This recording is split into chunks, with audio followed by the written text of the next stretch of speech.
We're just going to get through it.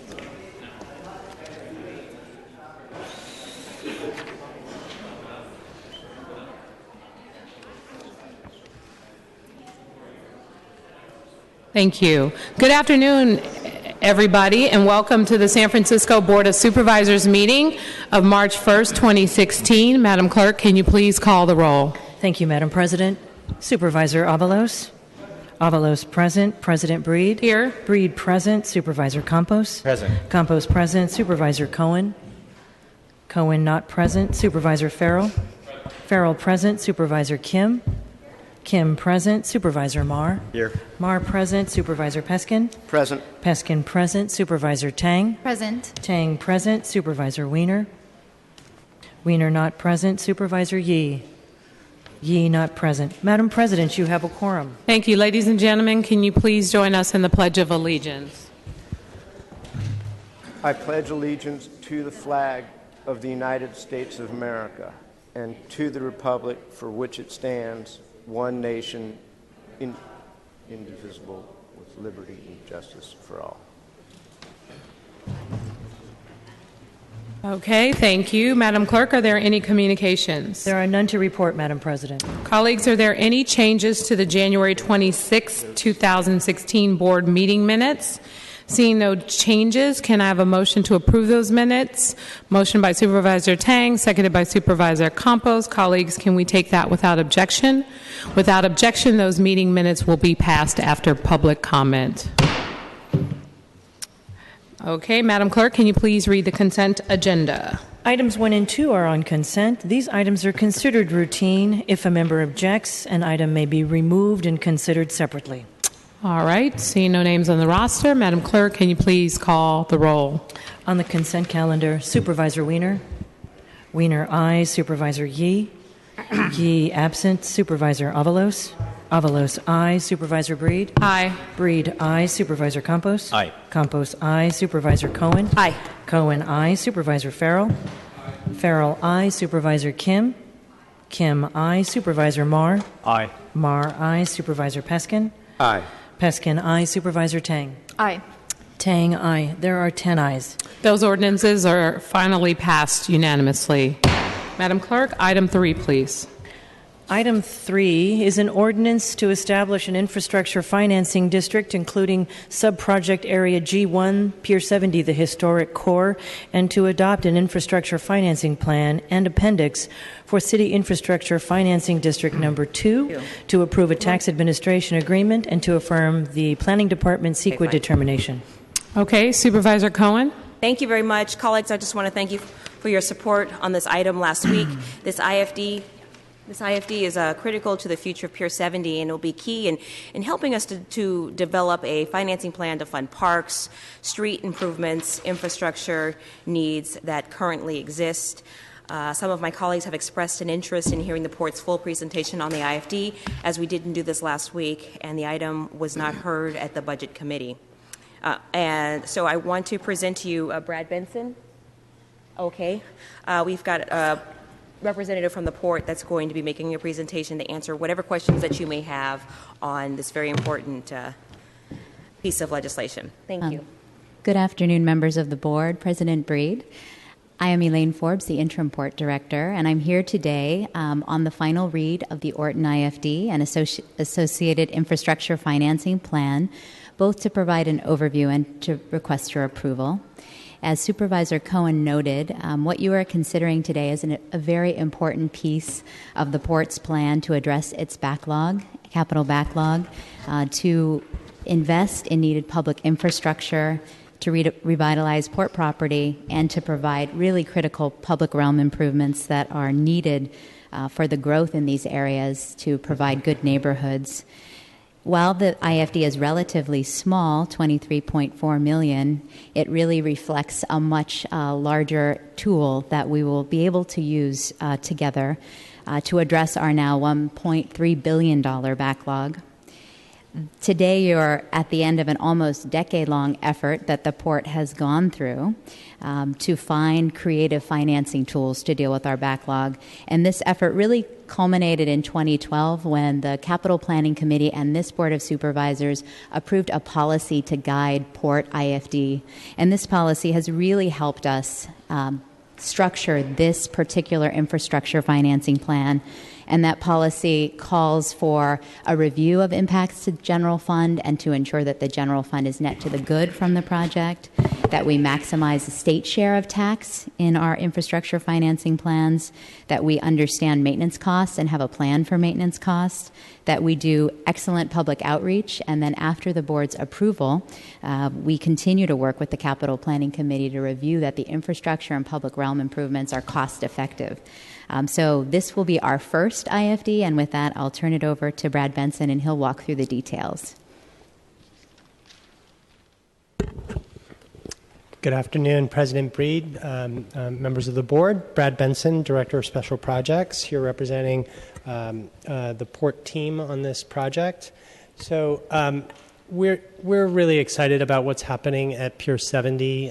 This Board of Supervisors approved a lease agreement with Orton Development and the port, a 66-year lease to rehab some very important historic resources at Pier 70. Pier 70 is the home of ship repair, has been for 150 years, and there's this wonderful collection of Victorian-era historic buildings that comprise the Union Iron Works Historic District.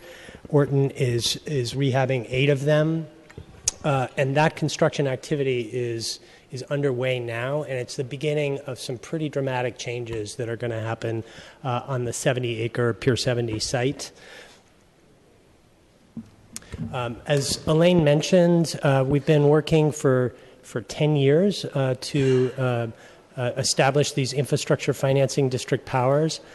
IFDs, infrastructure financing districts, are a little bit like redevelopment law used to operate, where you, through legislative action of the Board of Supervisors, can set a base year, and then growth in property taxes above that year can be captured by the infrastructure financing district and bonded against to fund public infrastructure improvements. So we've had a lot of help along the way. Senator Migden in 2005, Assemblymember Amiano, my former boss, in 2010, and then the IFD policy, Supervisor Kim and Mayor Lee sponsored for us in 2013. We're really appreciative of all of that help. We've divided Pier 70 into distinct areas. We still have ship repair operating on a good portion of the site. We're this year, with the generosity of voters, building Phase 1 of Crane Cove Park, be about a 10-acre park opening in just about a year. Orton, as I said before, is rehabbing the historic buildings along 20th Street. And then we're working with our partner, Forest City Development California, to develop a mixed-use neighborhood on the waterfront site, the 28-acre waterfront site. And we'll be back to the Board of Supervisors with that project, hopefully in early 2017. The legislation before the board last week was the ordinance that you're hearing on second read today, and 2 resolutions, one approving the issuance of bonds not to exceed $25 million, and the other approving a memorandum of understanding between the port, the controller, and the tax collector governing the administration of the IFD. We are working hard to establish this IFD in fiscal year 2016-2017. If the board adopts the ordinance on second read today, the effective date for that ordinance will be April 10th. And we hope to go to court to do a judicial validation action by May 9th of this year. As Elaine mentioned, we're leveraging the local share of property tax, which represents about 65 cents on the dollar of every property tax dollar, with the state share, which is another 25 cents at Pier 70. So we're able to capture 90 cents on the dollar in an IFD. The other 10 cents goes to the local county education office, BART, and the Air District. We're not touching that portion of the property tax. We expect to be able to collect approximately $710,000 per year through the IFD over a 45-year period. The legislature contributed its share because of the real blight conditions at Pier 70, which was a sort of fundamental to redevelopment law. We have 11 condemned buildings of these historic buildings at the site. 14 are use restricted. There's environmental contamination, and we haven't had real private investment in the site for many decades. So looking to the sources and uses, initially the developer and the port are going to contribute sources, approximately $1.7 million. Then in about 5 years, subject to this board's approval, a bond totaling about $6.6 million. And then we'll collect tax increment on a pay-as-you-go basis annually, totaling about $15 million. We'll use those sources to fund projects funded by debt, projects funded by PAYGO, which I'll go over both of those in a moment, and to pay interest on bonds. The uses I talked about, we're using GEO bonds to fund Crane Cove Park Phase 1. The bulk of this IFD funding will go to Crane Cove Park Phase 2, about $14 million. We're going to need to find additional sources like future GEO bonds to fund the remainder of that project. We need to move electrical infrastructure out of one of these historic buildings. It's infrastructure that actually provides power, public power, to the shipyard, and there are some PCB transformers that we need to get out of that building to allow rehab of the building. And then we have some important sidewalk and ADA improvements. So this is Phase 2 of Crane Cove Park, shown in red here. This will be one of the most amazing parks on the east side of the city overlooking ship repair. It will be eventually 20 acres in size, a huge asset to the eastern neighborhoods. This is the electrical infrastructure in Building 102 that we need to replace to have a functioning shipyard. And then along 20th Street, we need to repair sidewalks and make it safe for ADA access. So Elaine emphasized that in this process, the mayor's budget office wanted, and the controller's office wanted to give a lot of thought to protecting the general fund. We're capturing property taxes that would otherwise go to the general fund. So we've done an exhaustive analysis of what the general fund impact is. We're looking at the other taxes the project will generate, sales tax, business taxes, et cetera. And we're seeing on the low end $24 million in general taxes to the general fund. On the high end, if we have some high gross receipts taxpayers, $38 million, and only $8 million in general funded police, fire, and EMS expense. So we think the general fund, with this project and the investments made through the IFD, will make the general fund net to the good between $16 million and $30 million. There's new employment that will be happening at Pier 70. The businesses occupying these historic buildings will employ up to 165 people. We see a lot of construction activity happening right now, about $10 million of construction payroll, direct and indirect. So we think there are a lot of benefits of the project overall. And we hope that we'll be able to restore the historic levels of public use and enjoyment of Pier 70 through this and the follow-up projects. Can you go back to the employment slide? And in terms of jobs, can you explain on this project, how many local hires specifically, as well as whether or not they use LBE or minority businesses or contractors for their hiring with regards to this project?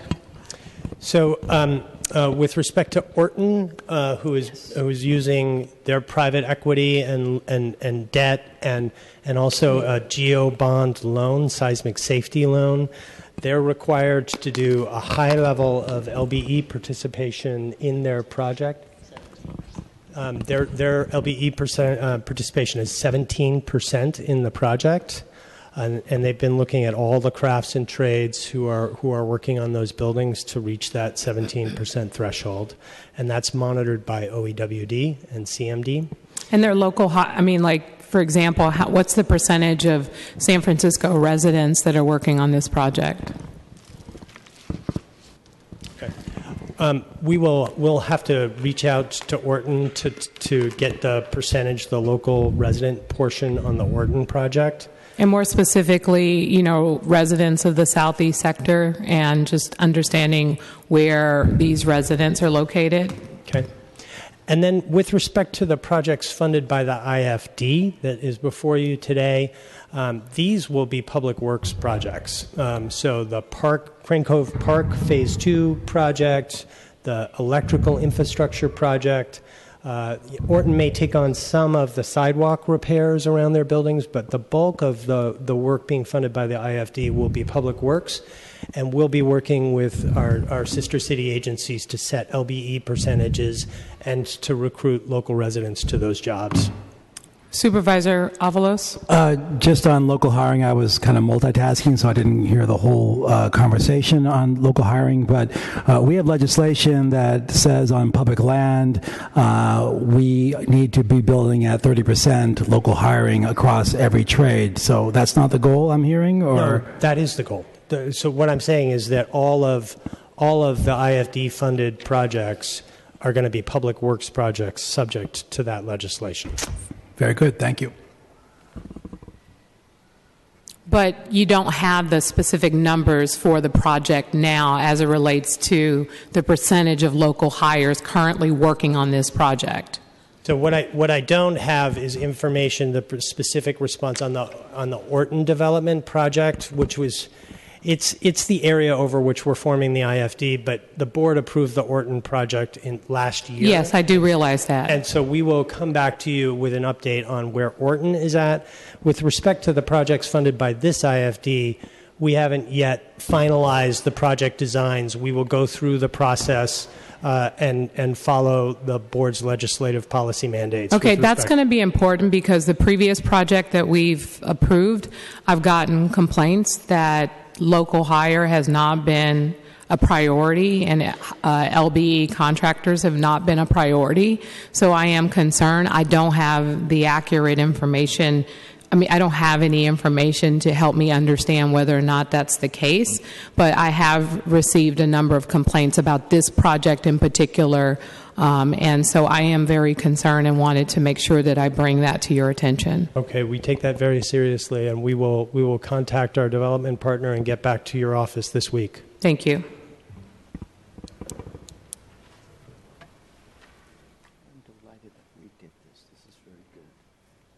Did you want to continue with your presentation, or is that it? That was it. Okay. I did want to take a moment to thank the controller, Ben Rosenfield, and his staff, the mayor's budget office, who helped us so much with the IFD policy and putting together this IFP, and all the port staff and city attorney staff who worked on the project. So, and the budget analyst was a marvelous report. Thank you. Okay, thank you. Colleagues, any comments, questions? Seeing no names on the roster. Can we take this item, same house, same call? Madam President, I think you'll need a roll call. Supervisor Yee was out of the chamber. Okay, roll call. On item 3, Supervisor Wiener. Aye. Wiener, aye. Supervisor Yee. Aye. Yee, aye. Supervisor Avalos. Aye. Avalos, aye. Supervisor Breed. Aye. Breed, aye. Supervisor Campos. Aye. Campos, aye. Supervisor Cohen. Aye. Cohen, aye. Supervisor Farrell. Aye. Farrell, aye. Supervisor Kim. Kim, aye. Supervisor Marr. Aye. Marr, aye. Supervisor Peskin. Aye. Peskin, aye. Supervisor Tang. Aye. Tang, aye. There are 11 ayes. Okay, the ordinance is finally passed unanimously. Next item, please. Excuse me. Item Supervisor Yee. Yes, thank you, President Breed. I'd like to rescind the votes on item 1 and 2. Okay, Supervisor Yee has made a motion to rescind the votes on item 1 and 2, seconded by Supervisor Peskin. Colleagues, can we take that without objection? Without objection, the vote has been rescinded. Colleagues, can we take items 1 and 2, same house, same call? Without objection, those ordinances are finally passed unanimously. Next item, please.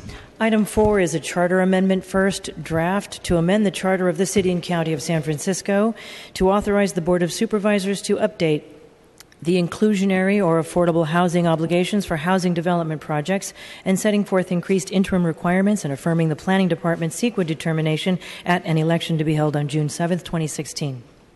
Supervisor Kim? Thank you, and to the members of this board.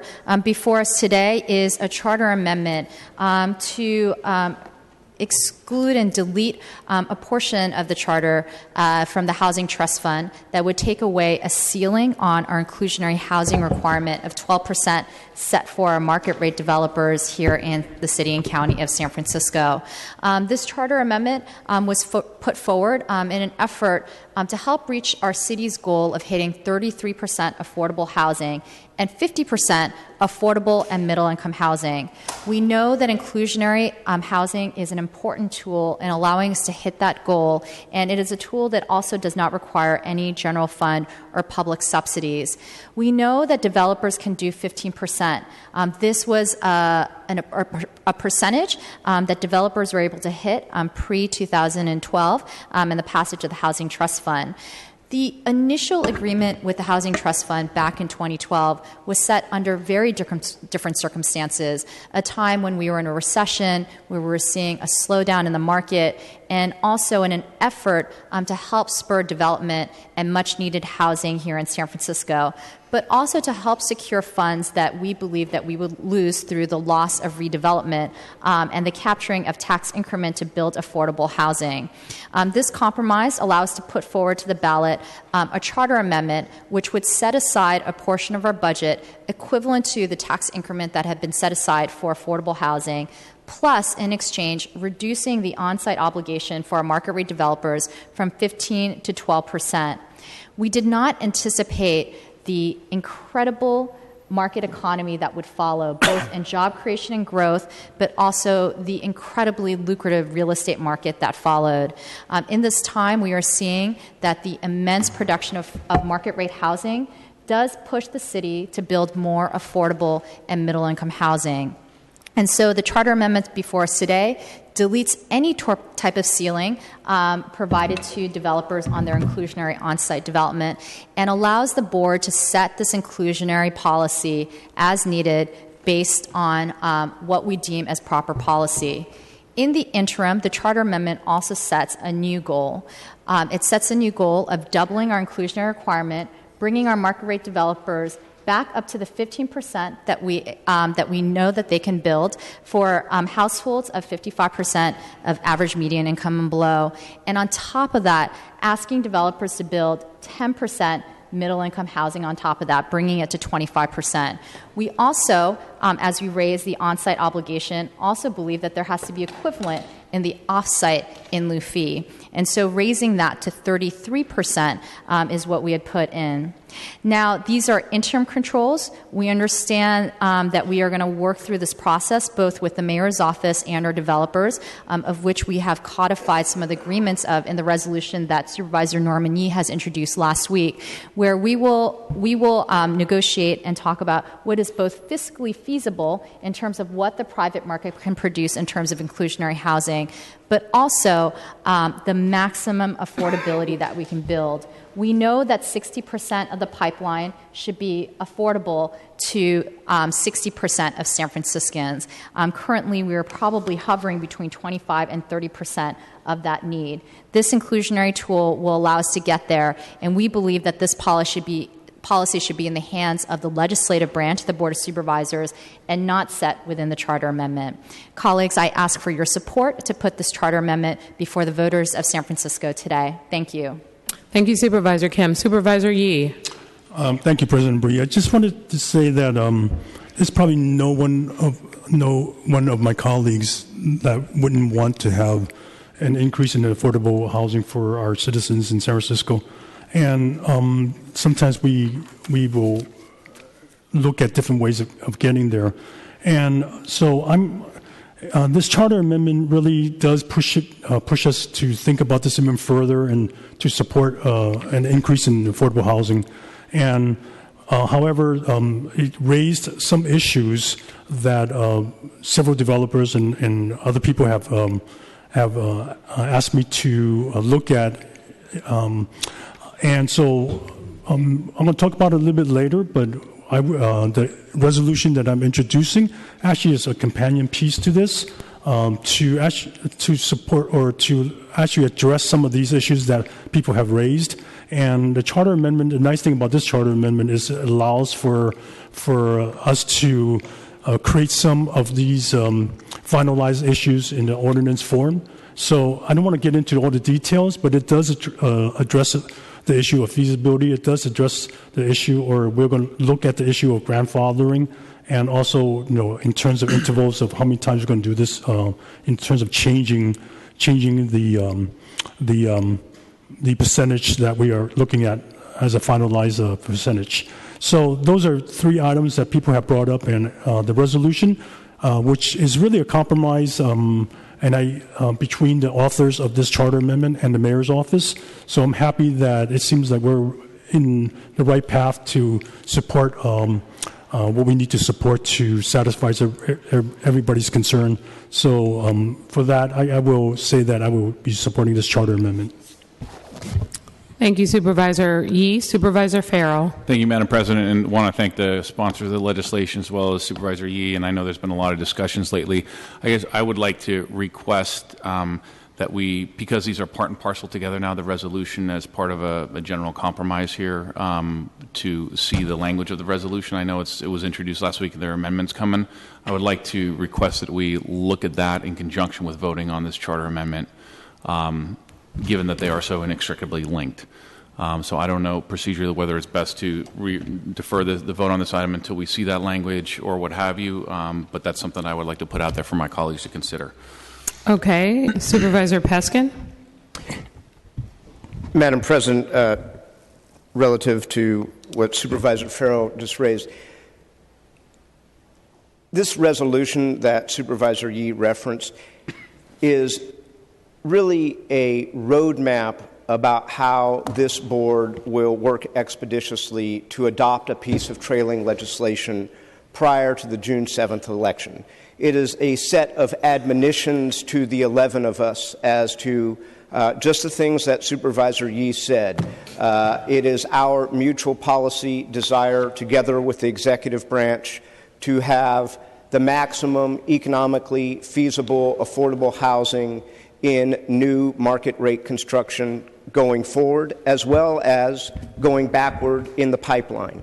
That we as a body will endeavor to consider a fiscal feasibility analysis, which will be accomplished prior to the June election, and that we will consider those results in the adoption of permanent inclusionary rates after or for that matter, prior, depending on when the feasibility study is accomplished, when we have the ability to do that when it comes out of the charter.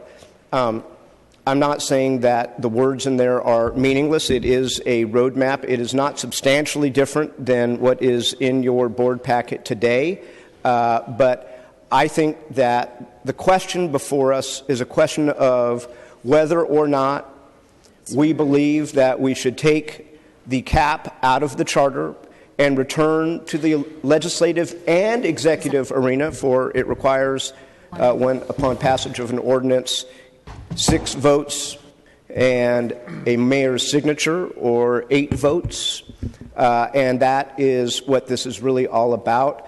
So with all due respect to my colleague from District 2, the question before us is whether or not we want to put this measure on the ballot in an effort to increase the percentage of affordable housing in new construction.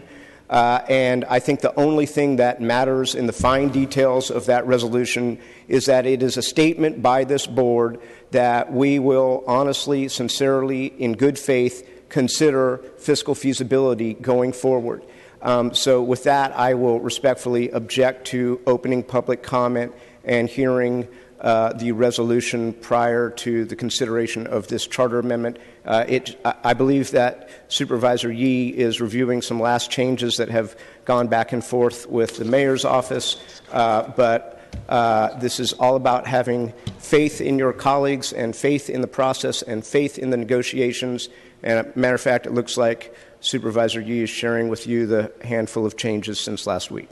And Supervisor, before I call on Supervisor Weiner, I just would say, Supervisor Peskin, I don't think it's unreasonable if we want to put this item on the ballot with a unanimous support of this board to make sure that each and every board member is comfortable with any trailing legislation or legislation relevant to what we are trying to accomplish here in terms of a feasibility study. My preference would be that we try to build a consensus here with all members of the board so that this goes to the ballot with as much support of the board as possible. So I just want to put that out there, and at this time recognize Supervisor Weiner. Thank you, Madam President. And Madam President, thank you for those comments. I want to, first of all, echo them. I think it is, the fact is, I understand these are separate measures, but in the debate on this charter amendment, Supervisor Yee, I think very correctly, indicated that he was going to be making amendments to the resolution. The reason that Supervisor Yee correctly made those comments is this is part and parcel of exactly the same issue and the same debate, to say that we're taking the inclusionary maximum out of the charter and that there will be trailing legislation. And the whole point of the resolution is to, at least as Supervisor Peskin said, give a roadmap forward. So it makes perfect sense for the two of them to be considered together. In terms of the amendments, I have not seen them. Sitting here today, we're being asked to vote on a charter amendment with the understanding that we will then make amendments to a related resolution later in the meeting and then vote on that. Why would we not consider the two together? I have no problem having public comment, general public comment before we vote on it. It doesn't matter. No one's disputing that we're going to vote on this today, but it just makes sense to consider them together, and I don't understand why there would be any objection to doing so. Thank you. Seeing no other names on the roster and no other comments, it looks like we're going to have to take this item to a vote. I'm sorry. Point of Supervisor Weiner? Was there a motion by Supervisor? Sir, you're out of order. I'm sorry. You're out of order. Sir, you're out of order. Supervisor Weiner? Was there a motion by Supervisor Farrell No, there was not a motion. There wasn't a motion. Was there, through the President, Supervisor Farrell, could I inquire about whether he intended to make a motion? Supervisor Farrell? Thank you, colleagues. I'm happy to make the motion. I just had a chance to read it briefly. I think out of due respect to my colleagues, I am, to Supervisor Weiner's point, we're going to vote on this today. I think, given that they're so inextricably linked, I think it'd be a mistake not to. So I'm happy to make the motion, but I'm also prepared to vote on it. But I think out of fair deference to all my colleagues, especially the board president, who has to conduct these meetings and hasn't had a chance to review the language, I think we should actually hold off. So I'll make the motion. A motion to do what specifically? To defer voting on this item until we have heard item number 22 has been called and considered as well. Okay.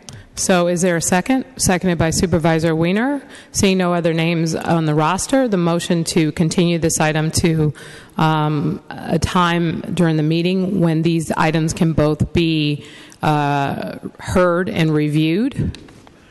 Any question or debate on that? Supervisor Kim? So we have amendments that have been circulated now to the board. I don't have those amendments. Okay. I don't have them either. I don't have them either. Okay. I don't know if we have to delay this vote all the way until we hear the resolution. I'm okay with giving it a little additional time. Maybe we can go through item 13 and then call to vote on the charter amendment. So, and it sounds like we would be calling those two items out of order and giving everyone an opportunity to review those amendments. Supervisor Farrell? President Breed, thank you. And to the author of the underlying legislation, the charter amendment, I'm happy to defer to whatever time makes sense. I just think again, these are part and parcel together. I think it makes sense for everyone to have a chance to quickly read them as expeditiously as possible, but to vote on this without even having colleagues a chance to even see the actual additional language. This is procedural, and I just don't think it makes sense. Okay, thank you. Supervisor Weiner? It's not about even quickly reviewing them. I think we should have a chance to see them and consider them. And I just don't understand why that would be an issue. So this isn't, I don't think anyone is trying to play games here. I think we want to understand these are two items that are going to move forward together, and I don't see what the objection would be to doing that. I understand that sometimes amendments are not ready to go until in the middle of the meeting, and we've all been in that position. But we should have an opportunity to thoughtfully review them. This is not the House of Representatives where that kind of stuff happens. We like to take a look at things here. And I agree, Supervisor Weiner. I don't think it's an unreasonable request. Supervisor Yee. I just want to say that it's not necessary, but I think it's reasonable for us to postpone this vote until we look at the other piece. And I think once my colleagues look at it, you'll see that it'll make a strong case that we should all be supporting the charter amendment. Okay, colleagues, can we, do I need a roll call vote, or can we take this without objection? We'll just hear both items at a later time in the meeting. So I'll take that without objection. Without objection, that will be the order of the day. Madam Clerk, can you call the next item, please? Item 5 is an ordinance to amend the planning code to increase the transportation sustainability fee for non-residential projects larger than 99.9 thousand gross square feet, and to require non-residential or production, distribution, and repair projects that file development or environmental applications on or before July 21st, 2015, but that have not yet received approvals, to pay the fee with a partial refund, and to affirm the Planning Department's CEQA determination and making other appropriate findings. Thank you. Supervisor Avalos. Thank you, President Breed. Colleagues, I typically do not speak on second reading, but since this legislation passed last week, the mayor has indicated that he will veto today's version of the TSF. Here are the words of the mayor's spokesperson, Christine Falvey. She says, or wrote, the TSF is a critical part of the funding for the transportation system we need for our future. And she has no disagreement from me with that statement. But she goes on, just a few months ago, a historic agreement was reached and ratified by this very board with broad support and buy-in from diverse stakeholders around the city. The mayor believes that the ordinance passed yesterday, the ordinance that's again before us today for second reading, unravels years of collaborative work, was developed behind closed doors, and will not serve our growing city, and the mayor will veto it. I would say that I was part of the collaborative process, a process that involved months of effort on my office's part, attending public bodies like the Planning Commission and the Land Use Committee to strengthen the TSF to what is before us today. It's news to me that the mayor had made an historic agreement, and it's news to me that our role as the Board of Supervisors was simply to ratify the work that the mayor's office had so inably done, leaving millions of dollars on the table. I'm also confused at how the mayor's spokesperson can say today's TSF was developed behind closed doors, when clearly it was the mayor's historic agreement that was done behind closed doors in an apparent backroom deal for us to ratify. As far as I can tell, the Planning Department helped, but didn't strike the historic agreement. The Planning Commission wasn't part of the deal. The MTA wasn't part of the deal. How do I know? Because each of these bodies helped me and my office to work on this measure that's before us today. So who crafted the historic agreement that the mayor would like to ensure passes with his veto? That question still remains for me. Last week, one of us said that the current TSF is fair. I ask, fair for whom? Only to the rich and powerful. It's fair to the San Francisco Giants, and it's fair to Forest City and other big developers and corporations who make big campaign contributions in our elections. If the veto is fair to the rich and powerful, it's unfair to the taxpayers who will have to subsidize the huge impacts big development and the increased demand big development will have in our transportation system. There will be a huge bill, and the money will have to come from the taxpayers. The veto gives developers but not the taxpayers, a pass. And if the veto is fair to developers, it is grossly unfair to everyday people, to the people who rely on Muni as their primary means of transportation. The veto is unfair to the Muni operators, the line staff, the mechanics, and the planners who make Muni run for hundreds of thousands of passengers a day. I wasn't elected by the rich and powerful, but I was elected by people who cram onto the 14 mission during rush hour, by the people who put their lives at risk walking through the hazards of Balboa Park Station, or the people who disembark from the M line right in the middle of speeding traffic on San Jose Avenue. Last week, we spent long hours discussing the primacy of financial feasibility in setting the inclusionary fee. Last week, and we continue to do that today, last week the mayor's office wanted the Board of Supervisors to set the inclusionary fee based exactly on the controller's office formula, because to them, fiscal feasibility was vitally important to getting the inclusionary fee right. However, in the case of the TSF, where there's still room to raise the fee even beyond what is before us today and still allow projects to be feasible, the mayor is refusing to use financial feasibility as a guideline. Colleagues, we are well short of a sweet spot, and this measure gets us only a little bit closer. The only opposition we have seen to this fee is from the Chamber of Commerce. Not one affected developer has contacted me or my office in opposition of this version of the TSF that's before us today. At the same time, we have received many emails and encouragement from everyday people who want a greater investment in our transportation system. And colleagues, we owe it to them to not sock them with the bill. I urge you to support today's TSF and hope we can avoid a veto. Thank you. Thank you, Supervisor Avalos. Supervisor Campos. I'll simply note that I hope that there isn't a veto, but I think if there is a veto, I think something to consider is whether or not we should take this issue to the voters, because I think that the voters of San Francisco would have no problem doing what I guess the administration is unwilling to do, which is to make developers actually pay their fair share. Thank you, Supervisor Campos. Madam Clerk, can you please call the roll? On item 5, Supervisor Wiener. No. Wiener, no. Supervisor Yee. Yes.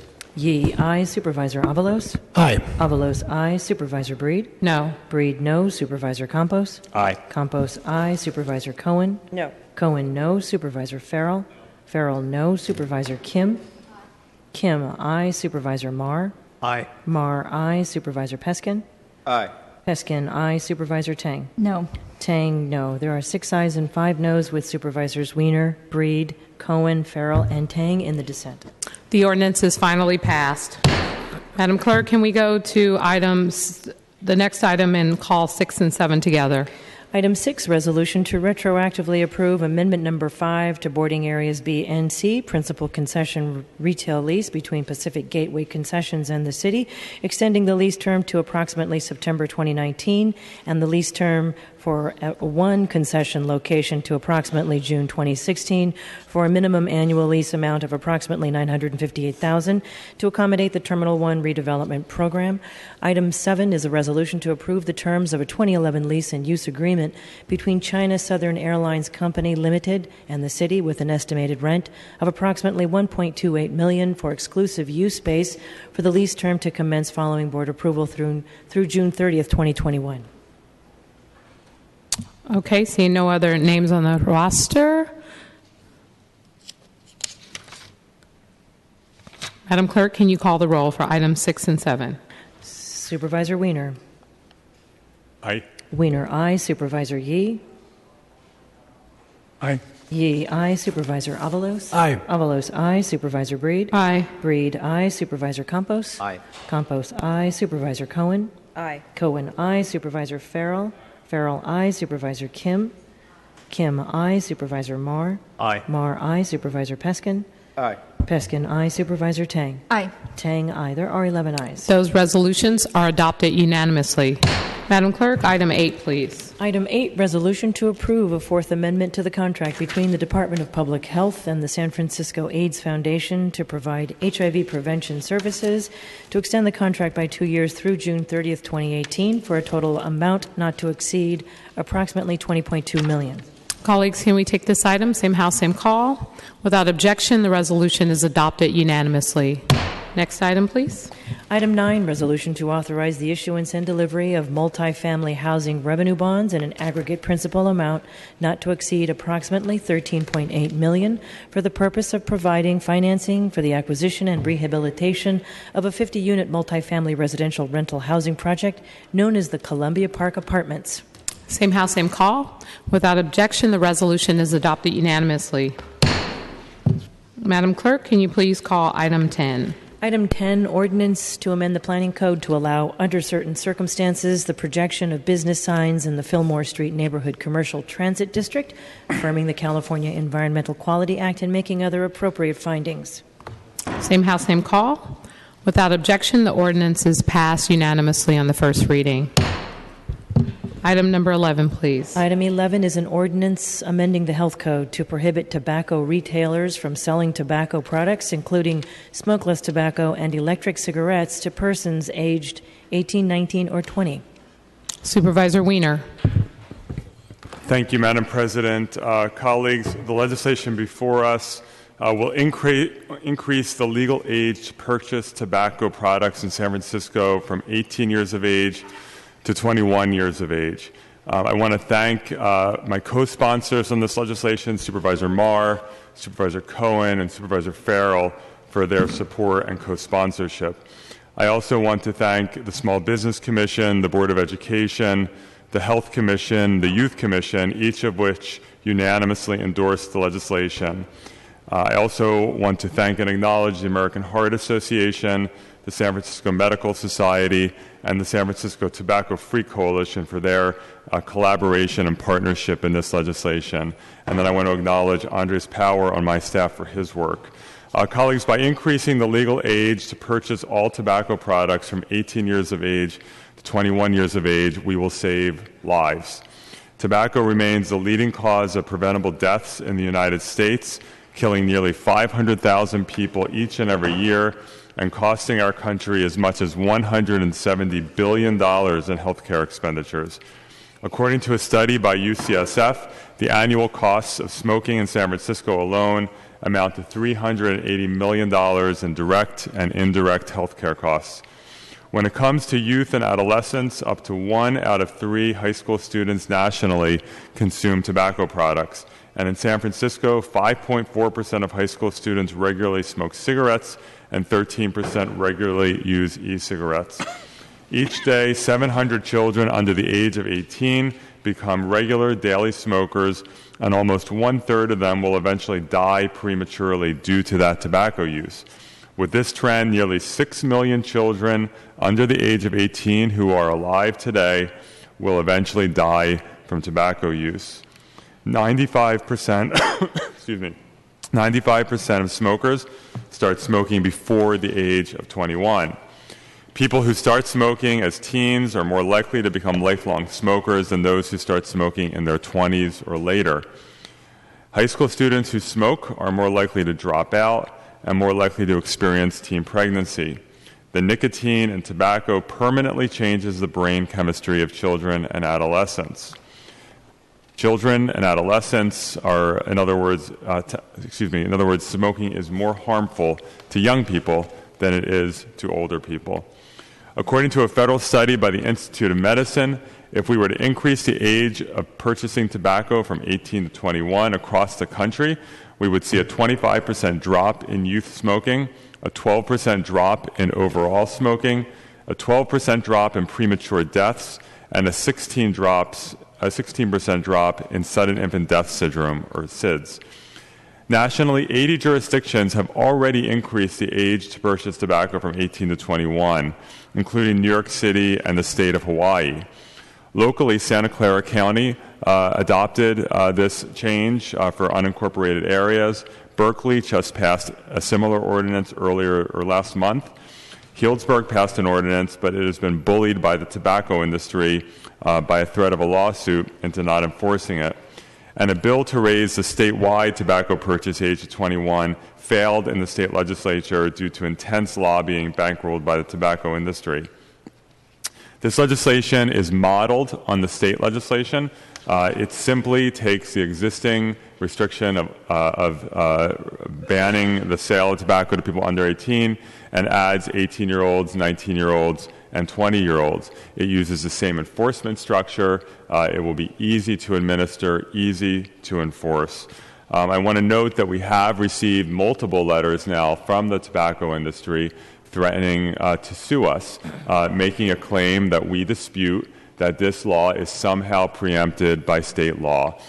To be clear, our law does not in any way interfere with or undermine state law. It is very complementary to the state law. In fact, it makes the state law easier to enforce because we know that there are 16 and 17-year-olds who can easily pass for 18, but they cannot pass for 21. So we disagree with the industry's position, and I will note that San Francisco, and this is where we're different than Healdsburg, which understandably as a smaller city was reticent to be engaged in pitch litigation with a multi-billion-dollar industry. Our city has a history of taking on major industries in the name of public health, in the name of consumers, and winning, and we will do so here. Our job is to protect the public health of San Francisco, and this legislation will help us do that. I want to thank you for your consideration today, and I ask for your support. Thank you. Supervisor Marr. I wanted to just thank Supervisor Wiener and the San Francisco Tobacco Free Coalition for their leadership. This is a health equity measure. As Supervisor Wiener mentioned, it will significantly decrease the amount of youth smoking in our city, 25%, but also 12% overall of smokers. And it helps to counter big tobacco's efforts and strategies to target younger and younger people to hook them on a lifetime as they're trying of nicotine addiction. I also just wanted to thank Bob Gordon from the Tobacco Free Coalition, the LGBT Project, and many other leaders or the LGBT Partnership for years and years of efforts to look at strategies to counter big tobacco's targeting of young people and our communities. I think this is a measure that joins 100 other cities, as Supervisor Wiener said, in 8 other states. It's part of our efforts, and thanks so much to the Department of Public Health staff for championing so many different health equity measures throughout our city as well. Colleagues, I urge your support as well. Let's pass this and really protect our youth and support health equity in our city. Thank you, Supervisor Marr. Supervisor Cohen. Thank you. Definitely want to associate myself with the comments of Supervisor Wiener and Supervisor Marr. It's no accident that three of us stick pretty tightly together when it comes to issues, particularly around health disparities in our city. I also want to just take a moment to uplift the young people that have been organizing around this issue for several years, lobbying myself, I would imagine, I think Eric Marr as well, around a measure to support the increase in of the smoking age. So Supervisor Wiener, my compliments to you. Thank you. Happy to be a co-sponsor. Thank you, Supervisor Cohen. Supervisor Wiener. Thank you, Madam President, and I want to thank Supervisor Marr for reminding me that I neglected to mention our Department of Public Health. Colleagues, I think we are spoiled and sometimes don't realize how lucky we are to have this incredible, brilliant, cutting-edge Department of Public Health. And whatever the area is, whether it is tobacco prevention or sugary beverages or HIV or oral health, we have some of the foremost experts around. And it makes our lives a lot easier, and it really strengthens our ability to move forward progressive public health policy when you have the heft of the San Francisco Department of Public Health behind you. So thank you to Barbara Garcia and her incredible team. Thank you, Supervisor Wiener. Seeing no other names on the roster, colleagues, can we take this item? Same house, same call. Without objection, this ordinance passes unanimously on the first reading. Item number 12, please. Item 12 is an ordinance to amend the planning code and the zoning map to rezone the Noe Valley Town Square, 3861 24th Street, from its current designation as 24th Street Noe Valley Neighborhood Commercial District and 40X to public and open space, to affirm the Planning Department CEQA determination and to make appropriate findings. Colleagues, can we take this item? Same house, same call. Without objection, the ordinance passes unanimously on the first reading. Item 13. Item 13 is an ordinance to amend the planning code to require conditional use authorization for the removal of any residential unit, whether authorized or unauthorized, with exceptions, residential units that have received prior planning approval and single-family homes that are demonstrably unaffordable or unsound, amending the building code to require that notices of violation or to the filing of an application to legalize an unauthorized unit in certain circumstances, affirming the Planning Department's California Environmental Quality Act determination and making other appropriate findings. Supervisor Tang. Thank you very much. I do want to thank Supervisor Avalos and the Planning Department for this particular proposal. And I think that I do understand what especially the Planning Department was trying to get at with this set of regulations. I do have still some outstanding concerns, mostly with property owners who are trying to live and continue living in their homes and who may be doing certain remodel projects in their home. Again, not to say that there aren't other things going on in our communities that can cause people to be displaced or for housing to be even more expensive. So understanding that there was a duplicated version of this file, I think made by Supervisor Wiener. I'm interested in working with him and I think some other colleagues and just trying to figure out other amendments to this particular proposal. But again, I just wanted to state for the record that I understand the goals that are trying to be achieved here, but I think that there's some other things we can do to make sure we're protecting people who are not speculators, but who may be going through with some other legitimate remodels of their homes. Thank you, Supervisor Tang. Supervisor Yee. Thank you. Colleagues, I too understand the intent of this legislation to protect our housing stock and the rights of tenants. This is something that I share concerns about, especially in the current climate that we are in. For that, I really want to thank Supervisor Avalos for looking at creative ways to try to protect our housing stock. However, I do feel that there may be unintended consequences with this legislation as it pertains to many of our homeowners in the RH1D and RH1 zoning areas, many of which are in District 7. There is a distinction between those who are trying to game the system and make a profit and those who are trying to raise their families here in San Francisco. Some of these new regulations would be too burdensome and overarching for homeowners in this latter category. I understand that Supervisor Wiener and Avalos will be working on trailing legislation to address some of these concerns around single-family homes. I look forward to working with them to ensure that homeowners are offer fair and practical solutions. And like Supervisor Tang, I'd like to also be part of that solution. So I will not be able to support this legislation in this form today. Thank you, Supervisor Yee. Supervisor Wiener. Thank you, Madam President. And I know Supervisor Avalos will be talking about the legislation. I just want to say, as a member of the Land Use Committee, that we did very thoroughly vet this legislation. We had, I believe, 3 different hearings on it. I want to thank and acknowledge Supervisor Avalos as the author for really taking feedback on it. And for being very flexible in responding to a number of the concerns that were expressed. We made numerous amendments to this legislation in committee. As noted by Supervisor Tang, we do have a duplicated file that is now pending at the Planning Commission, and so there will be some additional work. But Supervisor Avalos from the beginning has been quite flexible on this legislation. I appreciate that, and I will be supporting this legislation today. Thank you, Supervisor Wiener. Supervisor Avalos. Thank you, and thanks everyone for speaking on this one way or the other. Yes, this legislation has been a long time in the making.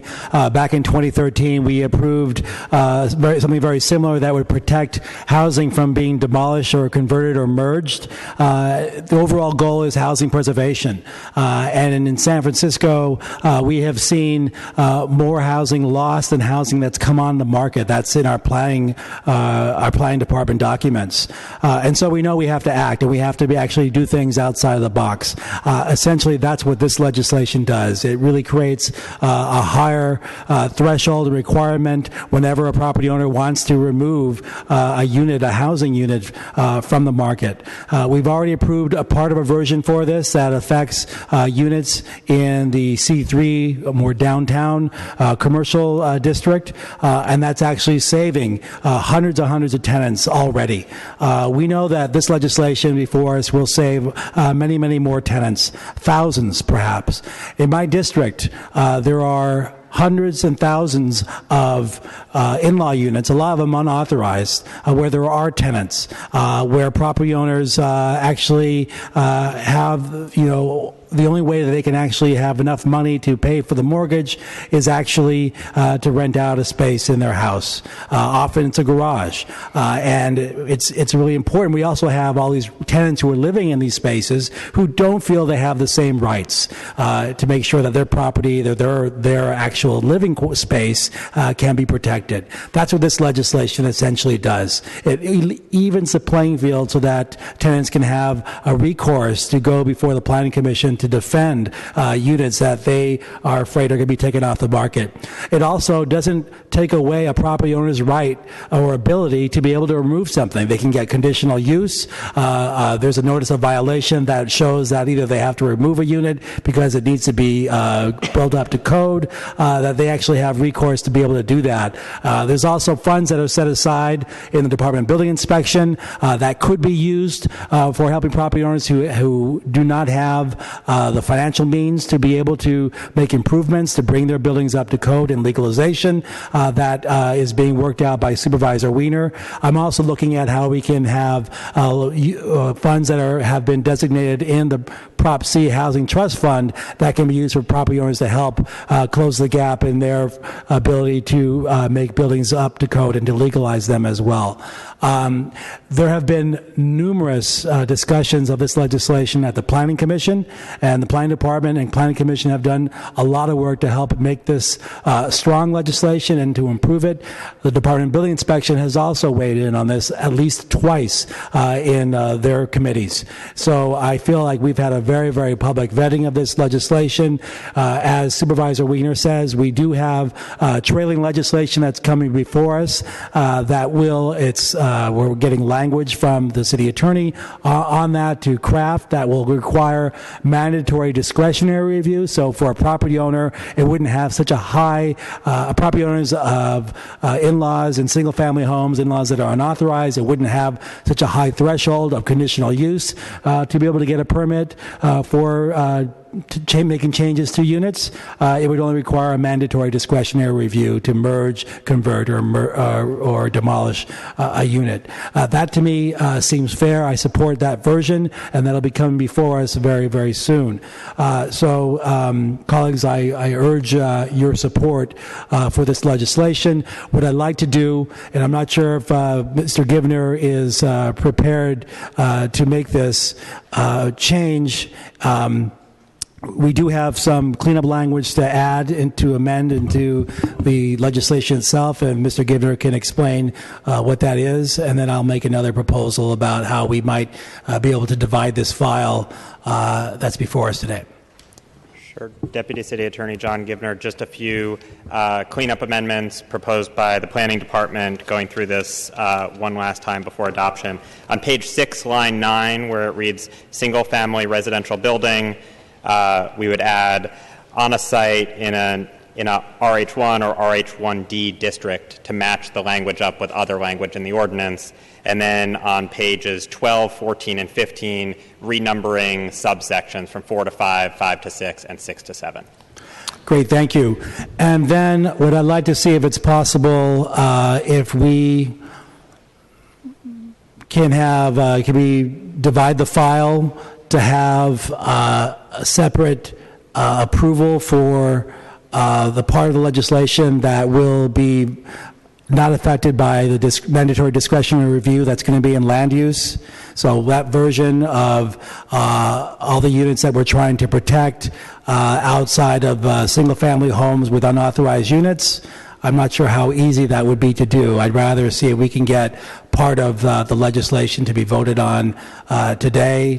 Now that I'm seeing at the very last minute that some of my colleagues who I had expected to be supportive are not going to be supportive, I want to figure out a way that we can move at least one part of it forward. Supervisor Avalos, just for clarity, for the proposed amendments from our city attorney, do you want those proposed amendments to be for both the existing file and the possible duplicated file as well? Yes, I was talking about dividing the file. So I'll motion that we accept the amendments referenced by the city attorney. Okay, Supervisor Avalos has made a motion. Is there a seconded by Supervisor Wiener? Colleagues, can we take the amendments without objection? Without objection, the amendment passes unanimously. And I'd like to re-refer this item to a later time on the agenda. Okay. A motion for that. Okay, so colleagues, is there a second? Seconded by Supervisor Peskin. So without objection, we will re-refer this item to later on in the agenda. All right, Madam Clerk, can we go to our committee reports? Item 14 was considered by the Rules Committee at a regular meeting on Thursday, February 25th at 11 a.m. and was recommended as a committee report. It's a motion ordering submitted to the voters an ordinance to amend the administrative code to require the Office of Citizens Complaints to investigate all officer-involved shootings at an election to be held on June 7th, 2016. All right. Colleagues, can we take this item, same house, same call? Without objection, the motion is approved unanimously. Next item, please. Item 15 was scheduled to be heard at the Land Use and Committee at a regular meeting, but was not forwarded to the board as a committee report, Madam President. So we'll skip over item 15. The next item is roll call for introductions. All right, let's go to roll call for introductions. Supervisor Wiener. Thank you very much, Madam Clerk. I know that Supervisor Tang will be fully discussing her resolution, which I'm happy to co-sponsor, opposing the Golden Gate National Recreation Area proposed dog restrictions. I want to thank Supervisor Tang for her leadership on this resolution. In the past, this will now be the third time that we've gone on record opposing these restrictions, which will harm many San Franciscans and undermine our city parks. I'm not sure how many times we and Marin County and San Mateo County have to say no, we're opposed for the federal government to listen, but I'm hoping that 3 times will be a charm. But I will defer to Supervisor Tang, who I'm sure will fully describe this measure. Thank you, Supervisor Wiener. Supervisor Yee.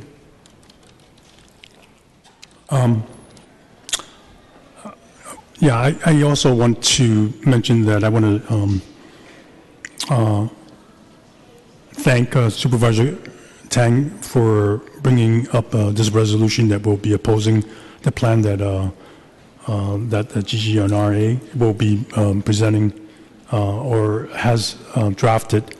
And one of the things I chose to describe it, but basically, when you look at the usage of any of these spaces that we're talking about, there's many type of uses that goes on, whether it's with dogs or just families without dogs, but there are families with children with dogs.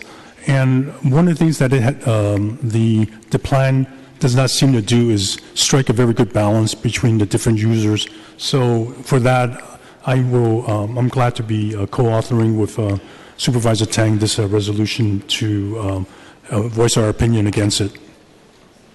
Thank you, Supervisor Yee. Supervisor Avalos. Supervisor Avalos, did you have roll call for introduction? Supervisor Avalos? Supervisor Avalos. Roll call for introduction? Re-refer? Okay. Supervisor Breed? Submit. Okay. Supervisor Campos? Submit. Supervisor Cohen? Thank you. Submit. Supervisor Farrell? Thank you, Madam Clerk. Colleagues, I have one item for introduction today.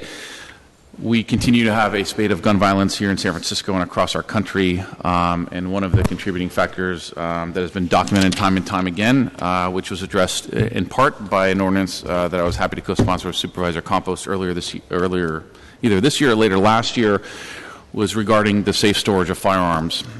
This issue continues to threaten public health here in our city. Recent study found that over 1.7 million children and youth under the age of 18 were living in homes with loaded and unlocked firearms. Another study found that 73% of children under the age of 10 were living in homes with guns reported knowing the location of their parents' firearms. And it's not just children and youth who are at risk. Unlocked guns in the homes are also susceptible to theft during home invasions, which was part of the issue last year. According to data from the Bureau of Justice Statistics, a program of the United States Department of Justice, close to 90,000 firearms are stolen each year during residential burglaries. And the Bureau of Alcohol, Tobacco, and Firearms estimates that approximately 15% of stolen firearms are subsequently used in crimes. On average, 13,410 guns stolen during home invasions will use each year to commit crimes, some of them maybe right here in our city. For these reasons, above and more, I am introducing today a safe gun storage and trigger lock law that will mandate that all firearms in San Francisco residences must be kept in a locked container or be disabled by a trigger lock approved by the California Department of Justice. Currently, under our San Francisco law, only handguns and no other long guns, such as rifles or shotguns, are subject to lock container and trigger lock requirements. The proposal will close a loophole that exists in current law and mandate that all firearms, and not just handguns, be properly stored and have the proper trigger locks that are approved on the California Department of Justice list. Under this proposal, every violation would constitute a misdemeanor if convicted and would be punished by a fine not to exceed $1,000 or by imprisonment in the county jail that would not exceed 6 months. And in order to encourage reports to law enforcement agencies of lost or stolen firearms, a person who files a report with a law enforcement agency notifying the agency that a firearm has been lost or stolen would not fall subject to prosecution under this proposal. Public safety continues to be at the forefront of every single San Franciscan in our neighborhoods. And since Congress continues to fail to act in terms of gun safety measures, I do believe we owe it to our families and to our children to be as aggressive as possible with legislation to promote public safety, ensure proper handling of legally obtained and owned firearms within our city limits to prevent, ultimately, gun violence on our streets. Under this proposal, we have the opportunity to have one of the strongest gun safety storage laws in the country, backing up on what Supervisor Campos did last year, enhance our public safety citywide, and to drastically reduce unintentional gun violence.